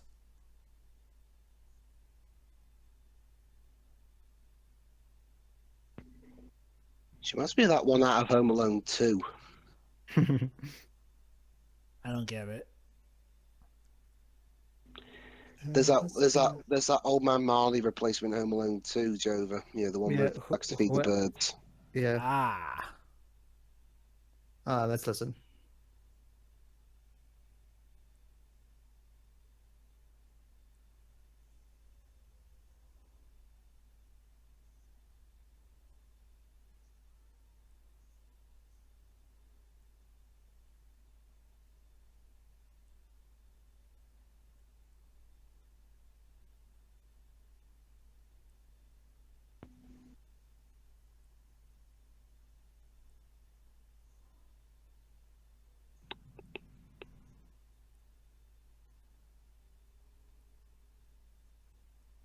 In fact, her I wonder if this is where hang on, I'm going to read it correctly again.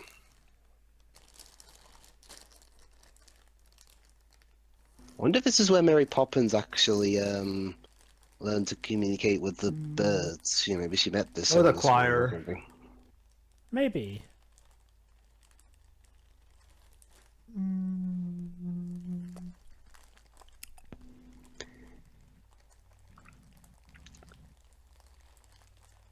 not really big on the blurry effect though. Mary Poppins is Jesus. Wait, what? Honestly, I think it's. I It's what I get. It's what I get from that thing where we can see her head with the Yeah, birds. it's just me nitpicking, Shiri. No, I was gonna say the way they used it. I think it's meant to be fog, possibly. It's kind of dream. It's to be dreamlike, I'm guessing. Yeah. Since it's technically in a snow globe. That's true.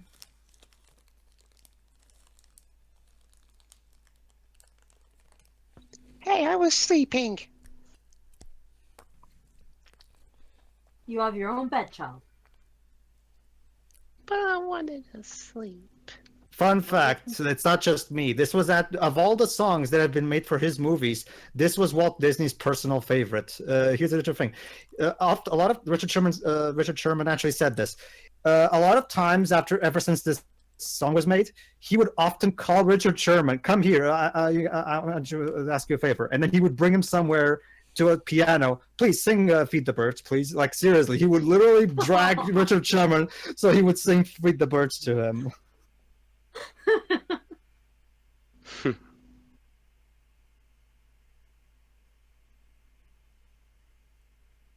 But yeah, that song is so beautiful and moving. I love that song to death.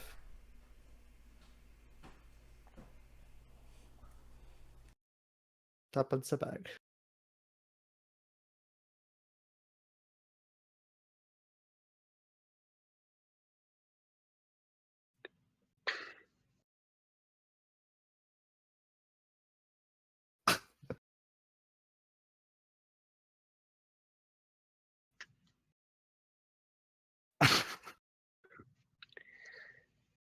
So just stick in the mud.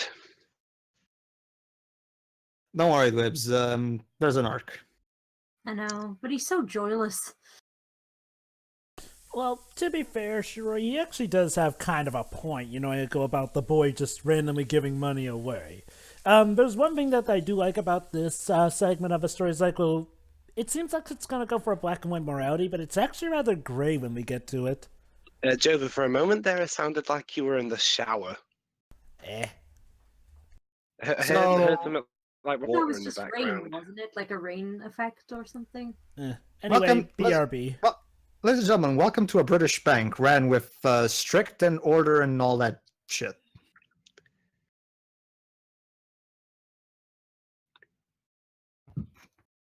And what is this Jessica haircut I heard about?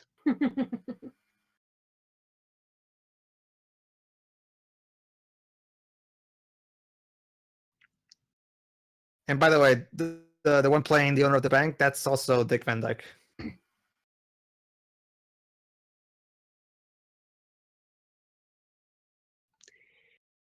Hey, he looks like Mr. No, he doesn't.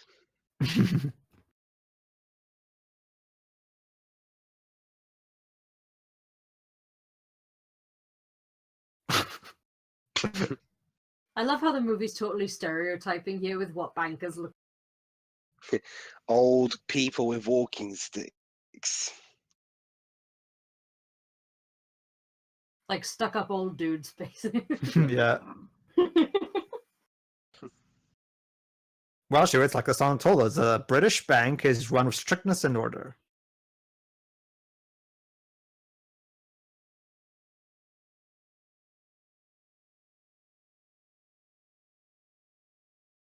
Hey. Hey, So, did Pedro tell you? Tell me what? Tell them what? The little trivia about who's playing this guy. Oh, I did. Yes. Don't worry. Pay attention during the ending credits. No, they know. I've already told them. Well, I know, but I mean, wait. So you told him about what happens during the ending credits too? Oh, what happens then? No, but I'm talking about who. I just told them who's playing this guy. Hey, Dwebs, maybe this guy is Jessica's great-grandfather or something. yeah, his name is Noika Haircut. So yeah, just like any stereotypical cartoony old man, he coughs a lot.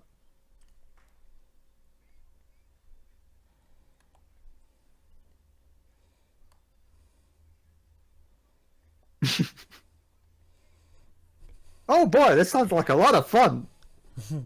Hey. It does?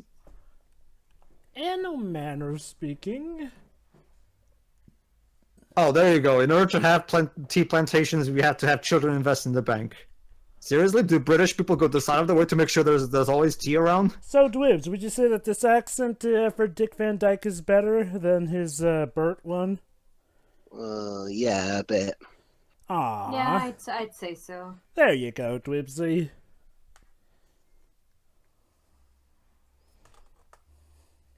I don't know why Mr. Banks hates singing so much when his bosses also sing.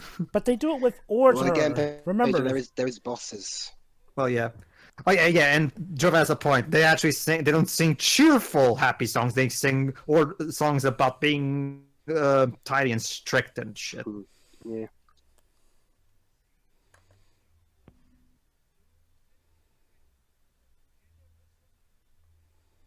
Credit, yes. Generous, no.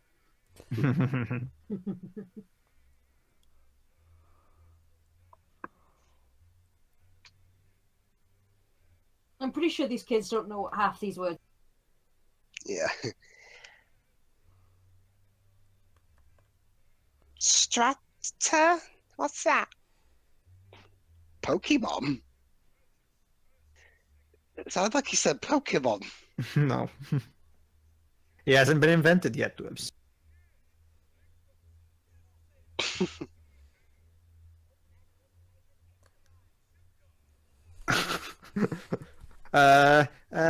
We need adults, and not these other adults. Yeah, we need adults that aren't these. Whoa. Somebody get the guy a wheelchair. You know, considering this guy is as old as Dick Van Dyke is now. Yeah, I really want them to that's bring exactly him back so what he can... that's exactly Yeah. my theory. I'm betting this is Oh, who you he's think gonna it's this play. role? Yeah. No, it would be perfect. It would be perfect fan service for fans of the What's this original character's? movie. Sorry, what's this character's name? Mr. Dawes. Senior. Mr. Who? Sorry. Mr. Dawes, Dawes Senior. Well, Dick Van Dyke's gonna play Mr. Dawes Jr. in the sequel. Oh, that Oh. makes sense. That actually makes sense since it's a sequel. Ah.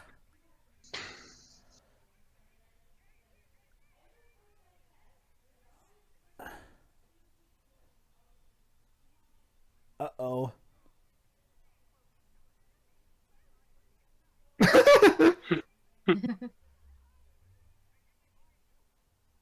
Whoopsie. And boom, the bank is ruined. Now, I'll admit Stop that... all payments. And Jesus the bank's going to Christ. be put in front of trial and... Jesus Christ, British economy is even more frail than American economy, sorry. Well, that's kind of how it's been ever since World War That's all it II. takes. That's all it takes. A child stealing a tuppence and boom, the British economy goes to shit. Yeah, pretty much. Well, Britain always overreacts like that. I mean, you get I guess, yeah. one drop of snow falls and all public transport stops. Really? Seriously? Something along those lines, yeah. Dang, it takes like 5 feet for us to shut down anything up north. Well, it doesn't snow here, and even though it has before, people for some reason still aren't prepared. So when it does snow, everything goes to shit. It's No. anarchy, chaos. Now, You're one not thing used to it, you see. And they abandoned the father to be crushed to death in there. Yeah, admittedly, one thing I get about this movie now is, like, we're not actually supposed to sympathize with the kids here, believe it or not. I know, right? That's a bit of a shock. Yeah, See- you're about to see what Johan means in a moment. This is what happens when you actually run away from your parents, kids. It ain't exactly all sunshine and rainbows. Unless, of course, you're with Mary Poppins, I guess, but... Okay, random dog that showed up out of nowhere. Whoa there, Cujo. Hey, Bert.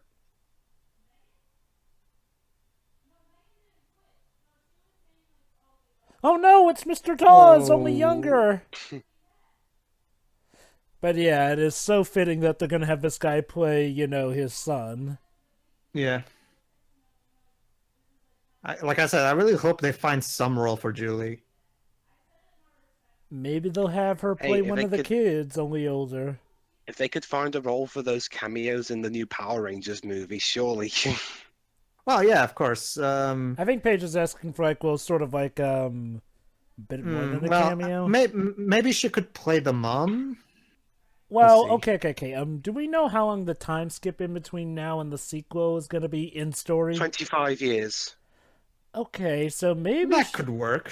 25 years. So maybe she'll either play. Oh no, she can't play one of the kids. They'll be adults. But yeah, maybe she'll play the mother older. What exactly is the plot of the sequel anyway? It takes place during the Great Depression. Jane and Michael are grown up, and Michael's got 3 kids, and they get visited by Mary because there's been a tragedy in the family, and they're completely joyless. Oh.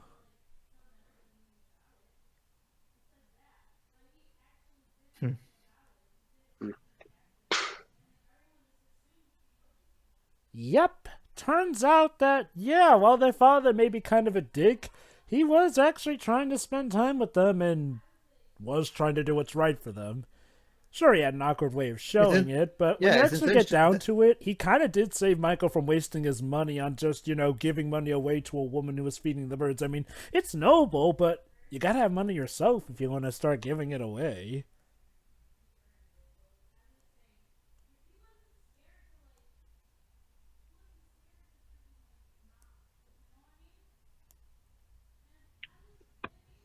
Yes, he does. All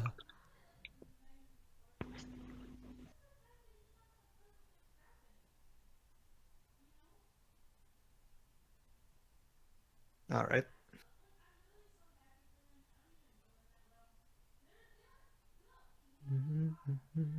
Please don't draw those pictures again. Why not? I thought you liked them. But seeing people melt scars me for life. Yeah. When did we see them melt? That's lucky too.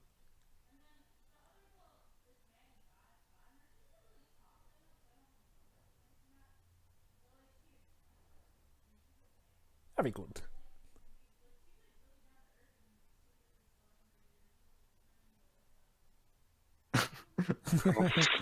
I love this song. I wonder if they're also gonna... Wait, is Bert also gonna be in the sequel, I wonder? Probably. I wonder if they'll go out of the way to replicate the accent. Well, Bert hasn't been cast yet. Nah, that's not gonna happen, Jova. We live in a very PC world nowadays. I'm pretty sure they're gonna have an actual British guy play him. Well, considering how Disney these days are Well, they kind of the cast, whole screw that stuff They mentality. But they've already cast Michael and Jane. So wait. Ben So, Whishal's playing Michael, and Emily Mortimer's playing Jane. do we know if Huh. Bert's actually going to be in the movie or not, or is he just... No, there's been nothing about that.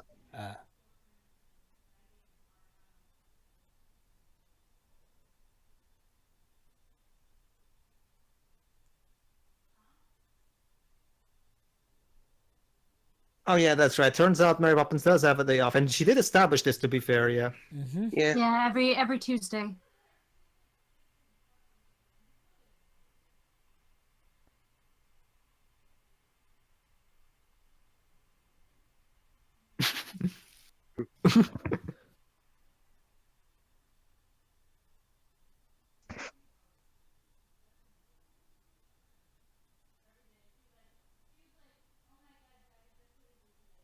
Why is it that there are more chimney sweeps in Britain than America? Maybe there are less chimneys in America.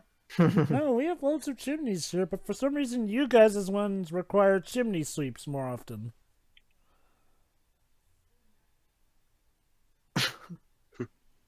Responsibility as a parent. What the fuck is that shit? It says something how the father actually does a better job. And that's before his change.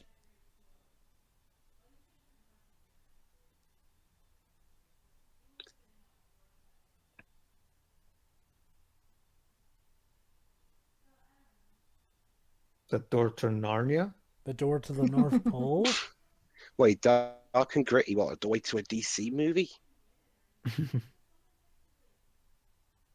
The Chimney Sweep World. What the hell are you smoking, Britton? That would be interesting. A Zack Snyder musical. Sucker Punch? That's not no. The songs play in the background. They're not sung by the characters. That's joking. Joe, we said musical. Well, not actually, extended well, dream actually- sequence.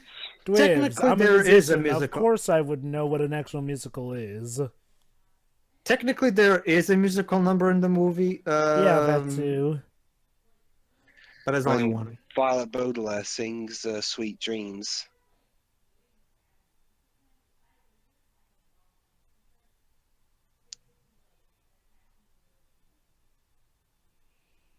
Just be careful. Oh, hey, Mary. Oh, Ah, crap.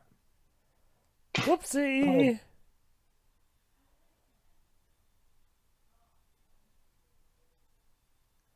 That may not be safe.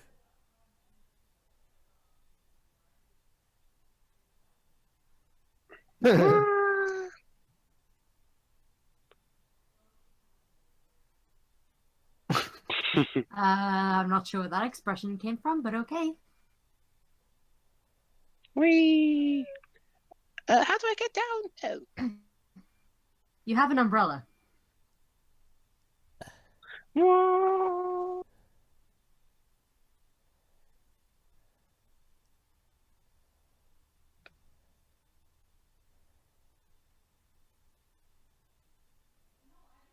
Oh, yeah. Wow, Britain looks awfully lovely with that sunset backdrop. Yeah. Yeah. There are a lot of nice places in Britain. So. London's Mary, not necessarily one of them, but sure.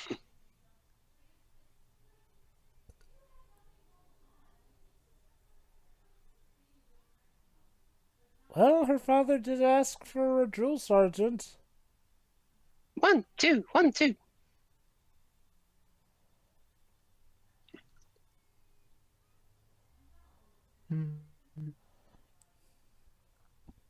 Honey, I do believe I'll see a bunch of people walking on the roof again. Yeah, that's about as common as that guy firing cannons at us. Yes, but what about the ones who are walking around like it's nothing? Really? You're more concerned with people doing a silly dance on the road than a guy nearly killing us every day with his cannon fire? But they're marching like they're gonna invade us. Twibs is never gonna let that go. No, I'm not. Just, actually, I've been Uh-oh. contemplating moving away from here, actually. The dancing I can tolerate, but the cannon fire is not worth it. Good, clean suits.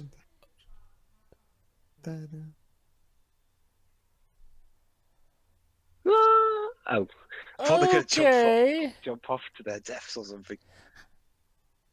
And Well, now this they're is as far walking as- on the narrow catwalk, honey.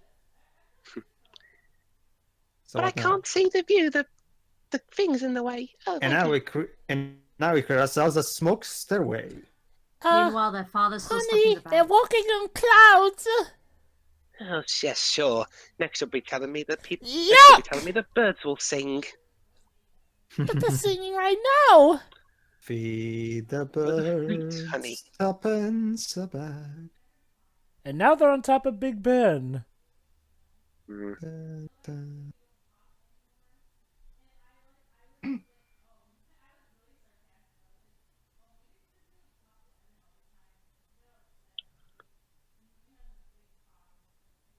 A whole new world. You see, guys. Britain. Turns out London is beautiful after all. It's even more beautiful at nighttime when the second star to the right shines in the night for you. But how do we get that? Oh, on a magical puff cloud. Don't ask what's in it.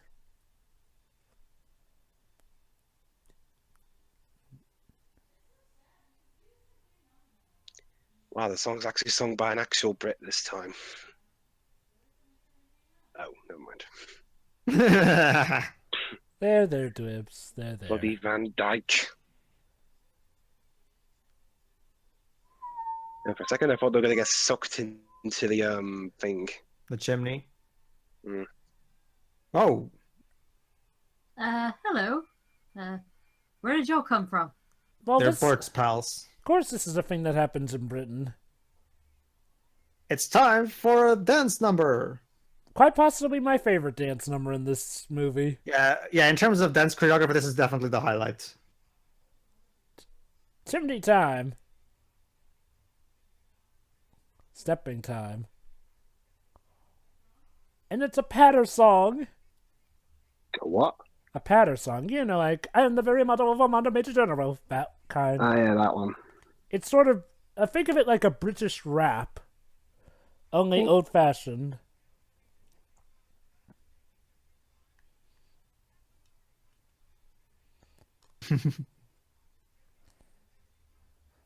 Ha. And Mary Poppins is falling for it. I'm guessing this is something that happens every Friday for you Brits. Oh yeah, totally. Yeah, it's common. Looks like fun. Well, It still, is. well, like Glib You said, should try it still, sometime. well, like Glib said, still better than having a cannon on top of your house. No. Don't you see, having a cannon adds to the fun. Huh? Oh! Thanks to Disney musical number, we can defy the laws of physics. Yep.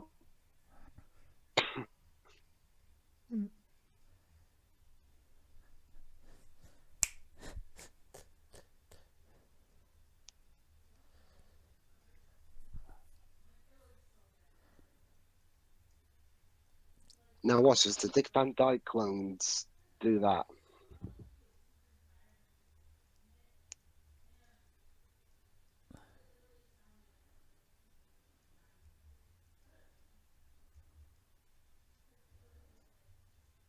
I hope I don't kick myself.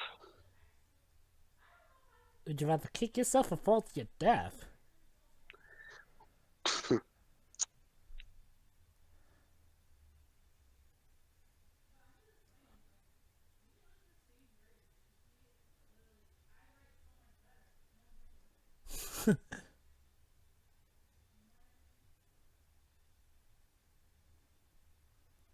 Well, can argue with a man who's jolly about what he does. I'll say.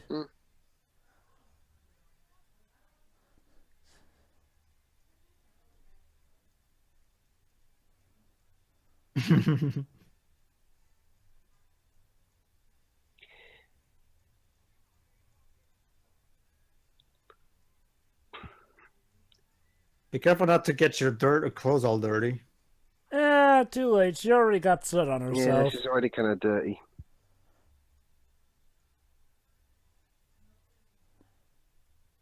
So there you go. Julie can also dance. Well, see, again, she's a Broadway. Yeah.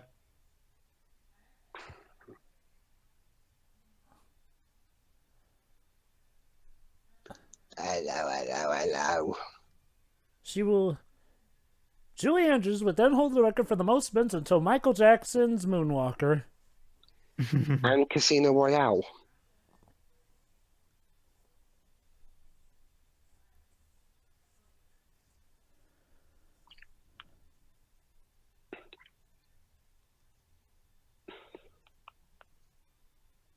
Be careful not to fall, dude.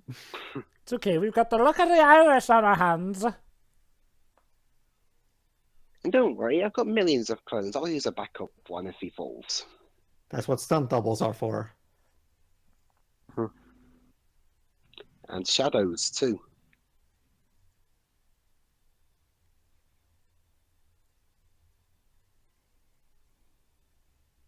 Up we go.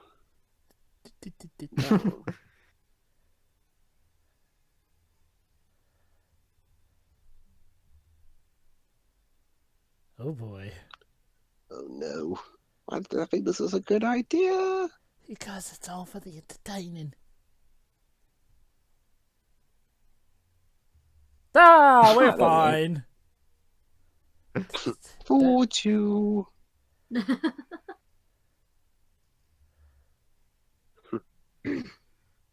Look, Mom.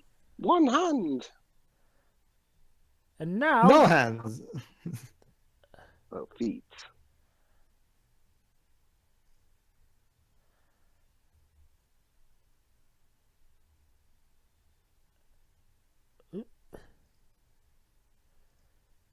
It's interesting you brought up Michael Jackson, Joe, because when it comes to dance choreography, I'm guessing Michael Jackson probably grew up with movies like these, like or stuff like the old Fred Astaire movies and stuff like that. Maybe. Oh yeah, he probably did. Oh God, not him again. Oh no. Crap, we're actually on a rooftop. He can actually hurt us. We need a counter for this, seriously. I wonder if this is... I got it, guys. This guy's the main villain of Mary Poppins Returns. Oh dear. Oh God. He's No. back with a vengeance. Oh no! Back with 2 cannons. Oh. That's okay. That's okay. They're animated cannon bullets. Hey, that won't stop him from hurting us. Just Wow. I'm not going to destroy the houses. It's...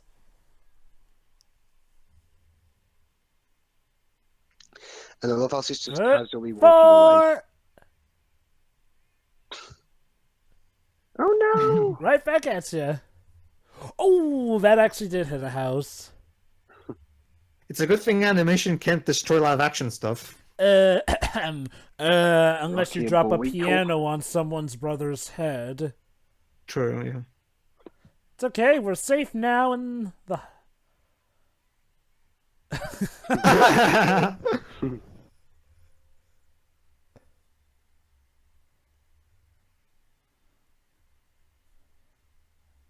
Dude.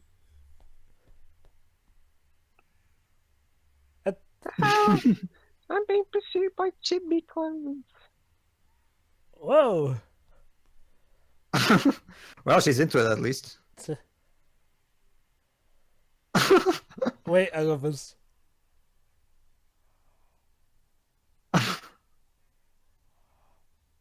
Okay, I'm gone with this now.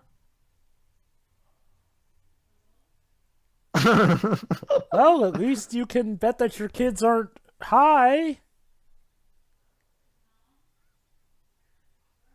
Oh God, what have I walked myself into? Your house, sir.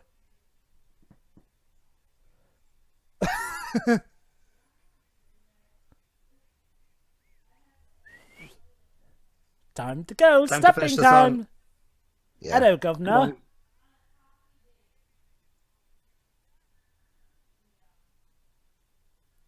Where do you think Nah, you're going? Nice try, Michael.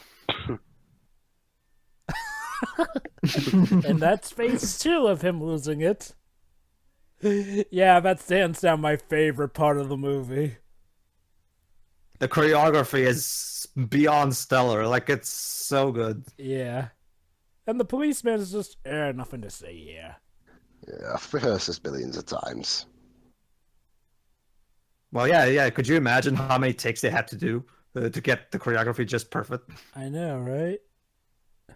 But hey, look at the bright side, guys. The chimney is now cleaned. It only took us an entire song number.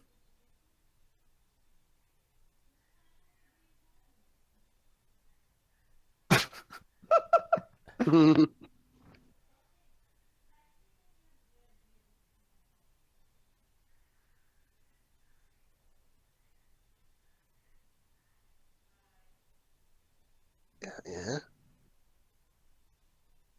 There. And that's the word, and that's the phrase hack screenwriters use. Uh-oh. Although with misuse later on. Bad news, though, guys. Turns out Mr. Dawes is calling him Mr. back. Oh wait, never mind. Well, both of them are Mr. Dawes, so it doesn't really matter. Never mind. I thought you were calling Mr. Banks Mr. Dawes at first. Ooh, that doesn't sound good. Oh my.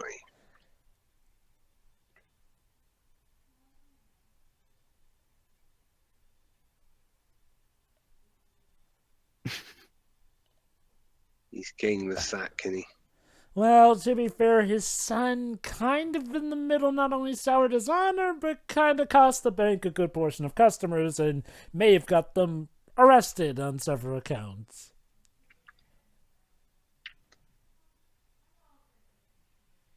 Hey, Dick. Still around? Well, he's got to finish up cleaning. Alright, what'd I miss? That's not doing too great. Yeah, basically the bank is planning on firing Mr. Banks. Hey, that'll be the sequel to Saving Mr. Banks, firing him.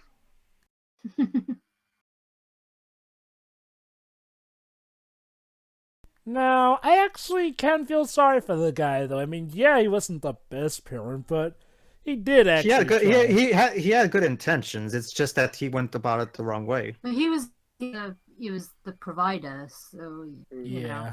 And like he himself has said every time, he's a old-fashioned British father from the 1910s. So he's a product of his time, kind of.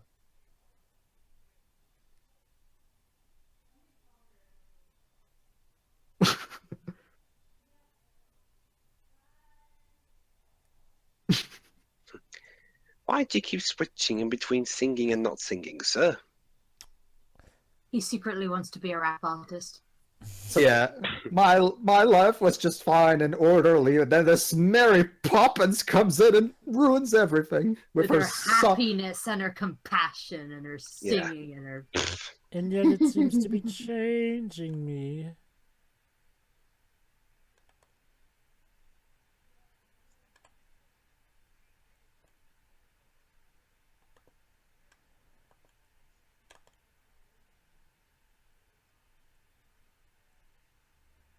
And we have our reprises. Well, every musical needs those.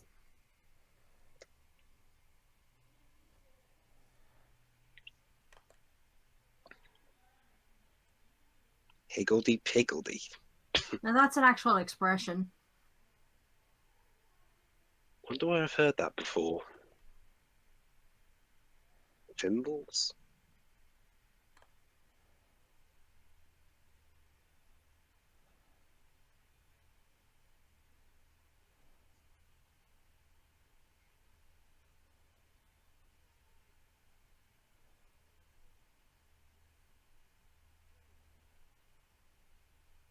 And now it's just going to cost me my job.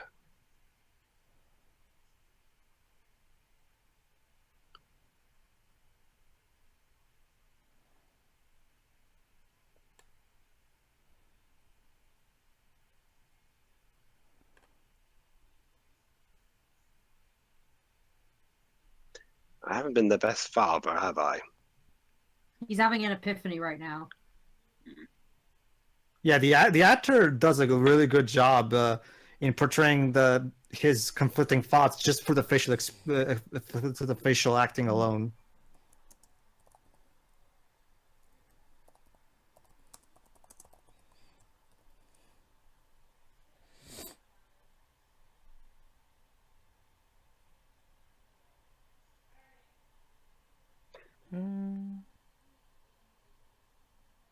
Alright, mate, I get the picture. I'm a shitty dad. Sorry, this is your big redemption moment, so you have to listen. But I get the picture already. Hey, Pedro, I got it. This guy sings it. He sings it to Dick Layton. Out of all the times he treated Emmy and Luke like shit during the filming. Well, I think Pedro said the Layton brothers suggest that Layton may not have been the best father. Yeah. Yes, it does. Well, however, we still have Lily Layton to be to mix some other words about it. And we'll there's see how that also a goes. potential Ace Attorney versus Layton sequel too. Yeah, you just want that. Yeah, Keep dreaming, who knows? Jova. We might eventually get it. And besides, if not that, then it'll be Phoenix riding Apollo Justice versus Lady Layton. Sure, next there'll be a new Blade movie.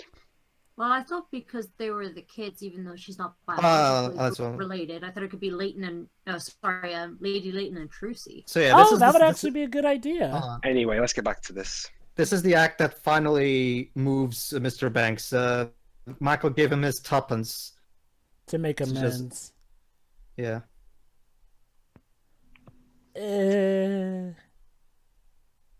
Aww. It's obviously not going to make everything alright, but he's actually... It's the That's intention the that thought. counts. Yeah. I mean, they're kids. What else are they supposed to do, really? Oh boy, let's see. Okay, Doug himself brought this up in his Disney December review of this movie as well, and I'm glad. This yeah. scene is so like no dialogue, just the music and him walking slowly with his dad load towards the back. This scene perfectly captures his state of spirit right now.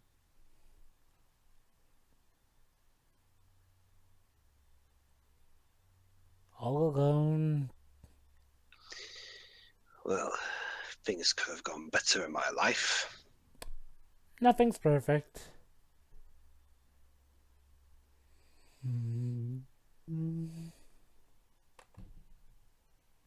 If he keeps walking any further, you'll be out of London. That's a really long walk. And then he gets lost and can't get back home.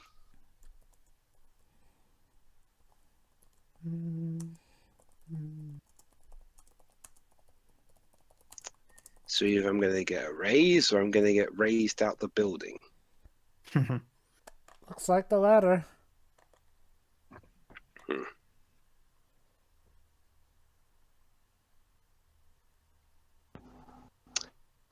Well, it took me 5 hours of walking, but I finally found my way to this time of night.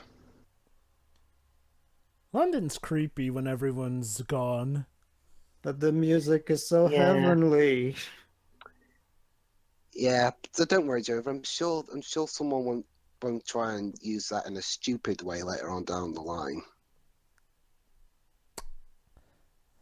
That's one great thing that I love about the new Beauty and the Beast movies. That Alan Menken, when he composed the score, he went back to this '60s style of musical score. 60s? But the original Beauty and the Beast wasn't made in the 60s. No, I'm talking about the new one, the new 2017 version. Alan Menken did his score akin to a '60s musical. That's what I'm saying.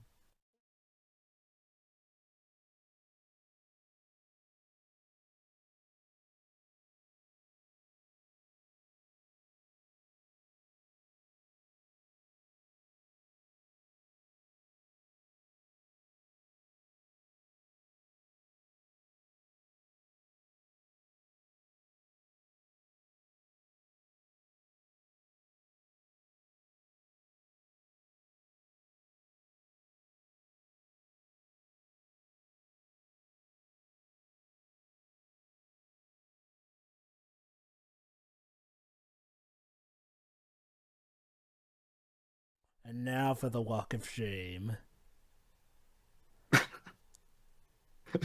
I love how the room is lit. Like, let's make this look as This looks like a mob. Dark and eerie. This room. I believe in America. Oh wait, sorry. I believe in it.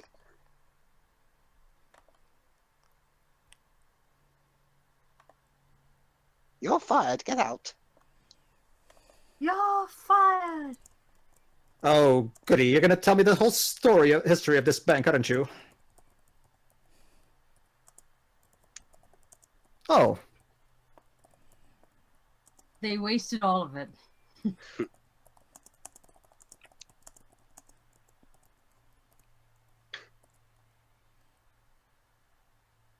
Ah, good old times when we kicked Britain's butt in that war. But why the tea? Well, that's what you guys got for taxing us for it.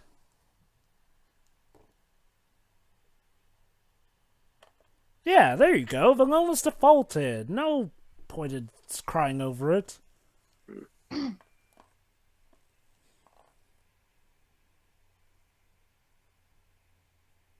Until today.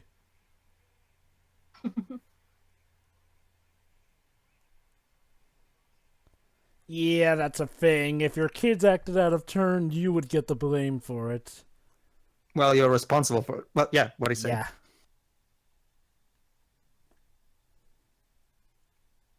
It's a shame parents these days don't exactly get that message.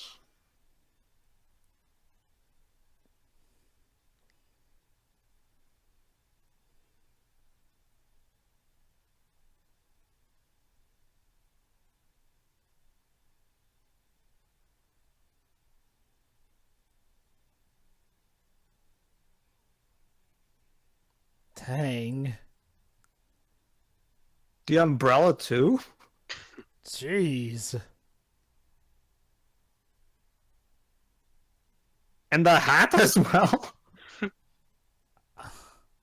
Why don't you just rip off his mustache while you're at it?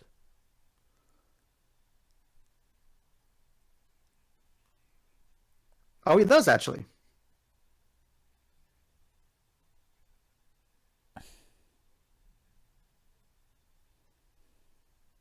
And then what happened? In Britain, they say that Mr. Banks's spine grew 10 sizes that day. Yep.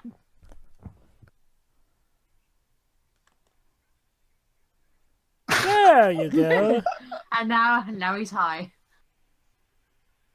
Great. Nah. Now he's going to lose his job quicker.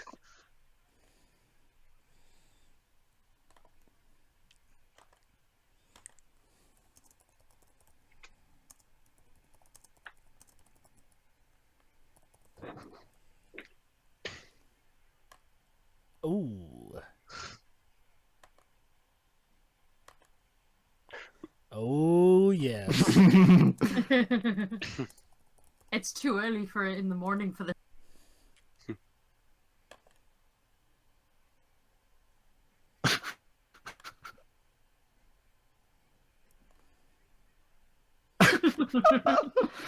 Well, he's lost it. Yep.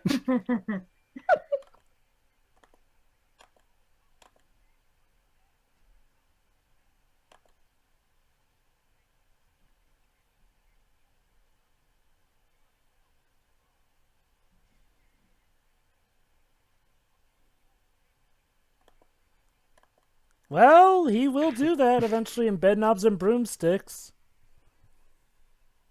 I never saw that movie. We'll see it eventually. Think of it like the spiritual successor to Mary. Basically, Shuri, Bedknobs and Broomsticks is kind of considered in some regards to be the spiritual successor to this movie because they also used some things that were scrapped from this movie and put it in there. Well, the man snapped. But in a good way. Uh-oh. Uh-oh. He's just now getting the joke. You know, it actually is funny when I think about it. Oh, boy. Wait for it.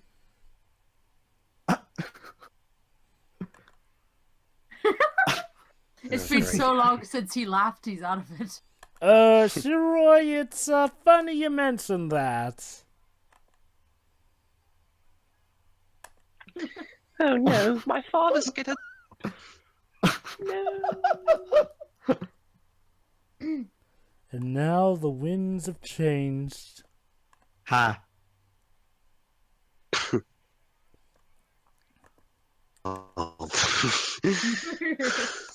Please don't kill anyone, sir. And like Mary said at the beginning, when the wind changes, she also goes. So the wind actually takes that long to change in this universe? By the way, before I go, can you please make sure that those men don't fire at me?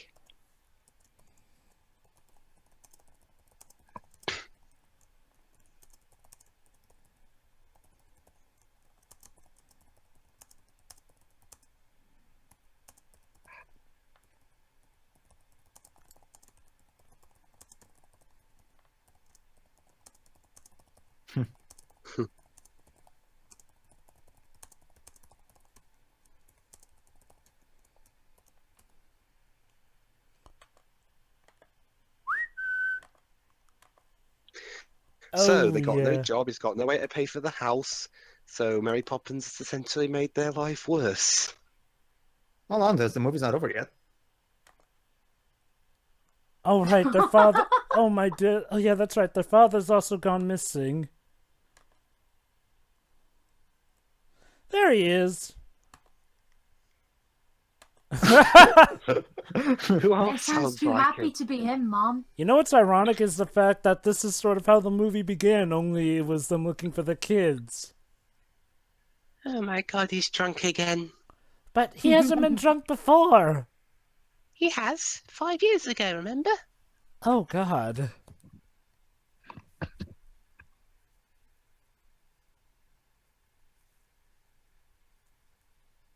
He's what? Mr. Banks is actually expressing joy? To his It has wife? been for a while.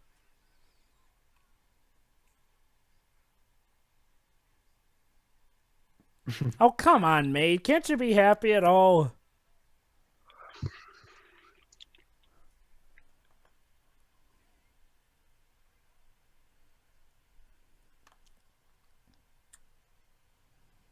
He sounds too cheerful to be father. Yeah.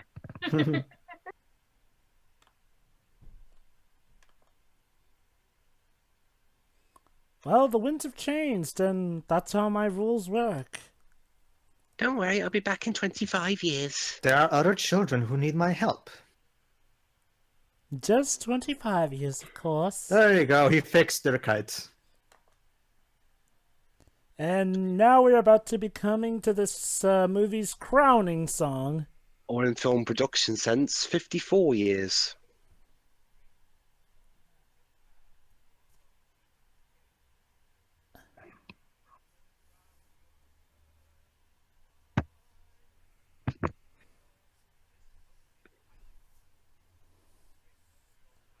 Wanna fly a kite? Yep.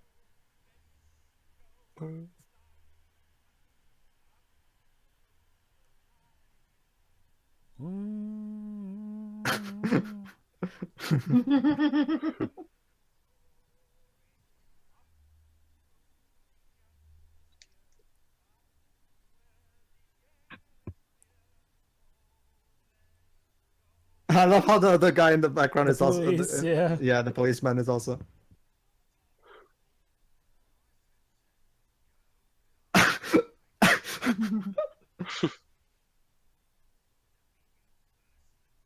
Why? We're just gonna run into why a are you- random police general flying a kite now. Maybe. Well, my work here is done. The parents are actually doing stuff with their kids.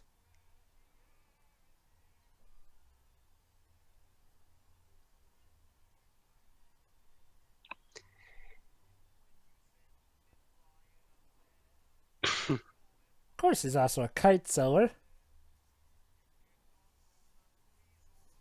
Don't worry, Bert. We all love you too. Offensive accent and all.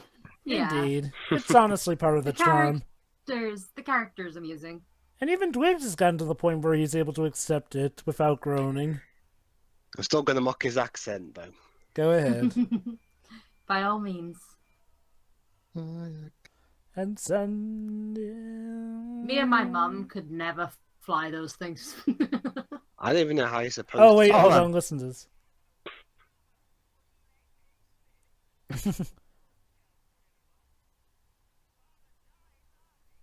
Oh. Oh.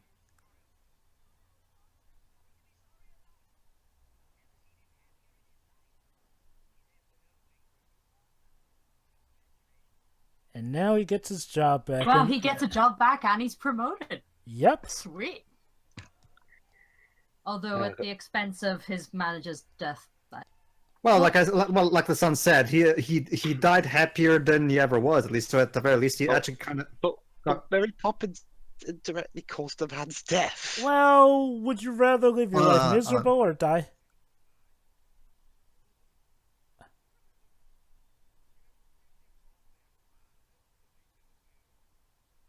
That's the idea.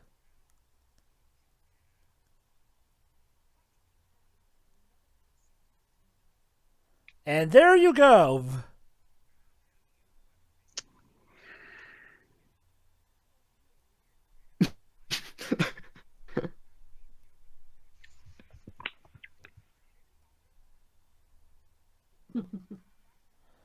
So basically, the idea is like, well, even she knows that, yeah, there's no such thing as a perfect person in your life. Go, magic cables, away! And there she goes, off to help another set of unfortunate children. Well, Oh, how about the no. Baudelaires? Oh no! Yeah, I was gonna say, where was she when the Baudelaires needed? Yeah. Well, how do I steer this thing? It's your umbrella, you should know. I don't want to bang into a house. Mm-hmm. Mary Poppins, just look where you're going. There you go. Okay, now pay then attention to she the flies ending into Big Ben. credits. Mary Yep. Poppins, Julie Andrews, Bert. Oh yeah, that's right. This is back in the day when ending credits were actually pretty short. Mrs. Banks, Glynis Johns, of course. The domestic domestics. Hermione. The Karen children. Duttras. We're children. Katie Nana, Elsa Lanchester. The Constable, Arthur Treasure. I wonder if that Lanchester is an ancestor of John Nah, it couldn't be. Edwin, of course. Good job his name wasn't Edward.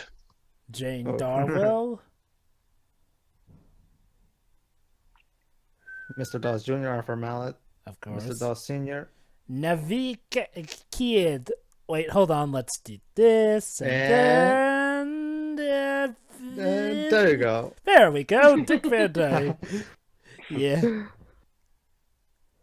I love that bit with the credits. Yeah, I don't quite understand what was the joke there, but yeah. No. Well, you see, Pedro, the joke is like, well, see, people didn't know at first that Dick Van Dyke played both Bert and Mr. Dawes Sr. So the joke is like, well, basically they made his name into an anagram.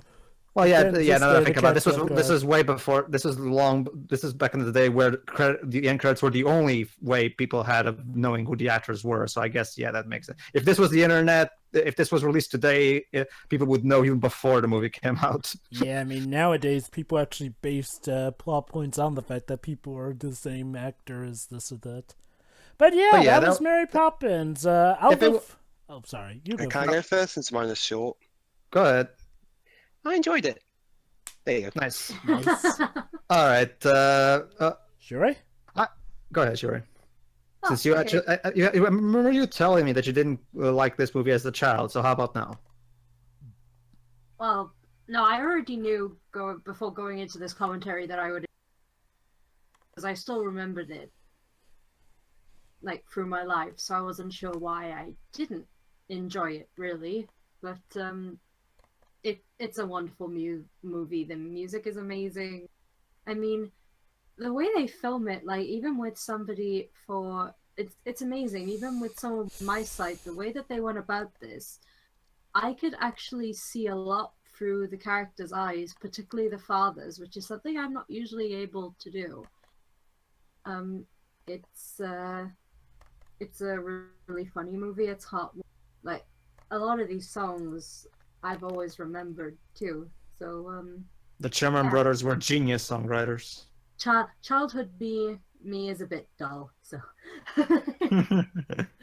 but yeah, that's all I have to say. This is All right, I guess I'll go next. Like I said before, this is of course a childhood favorite of mine. Julie Andrews is absolutely perfect in every way in this role. Because I cannot imagine any other actress playing Mary Poppins, because she absolutely gets every aspect of the character absolutely perfect. Like that ending, for example, where she actually does show the character's frailty, secret frailty, of course. Like the moments where she has to be funny, the moments where she has to sing, like everything that Julie Andrews does in this movie just oozes wonder. Like she was such a wonderful actress. Anyway, yeah, the movie itself, like Shira said, it's awesome. Like it's hilarious. It's full of imagination and and it's surprising, and it's such a wonderful, touching story with a great message. And yeah, the music is amazing, and the musical choreography is also amazing, like we saw in the Chim Chimney Chiroo number.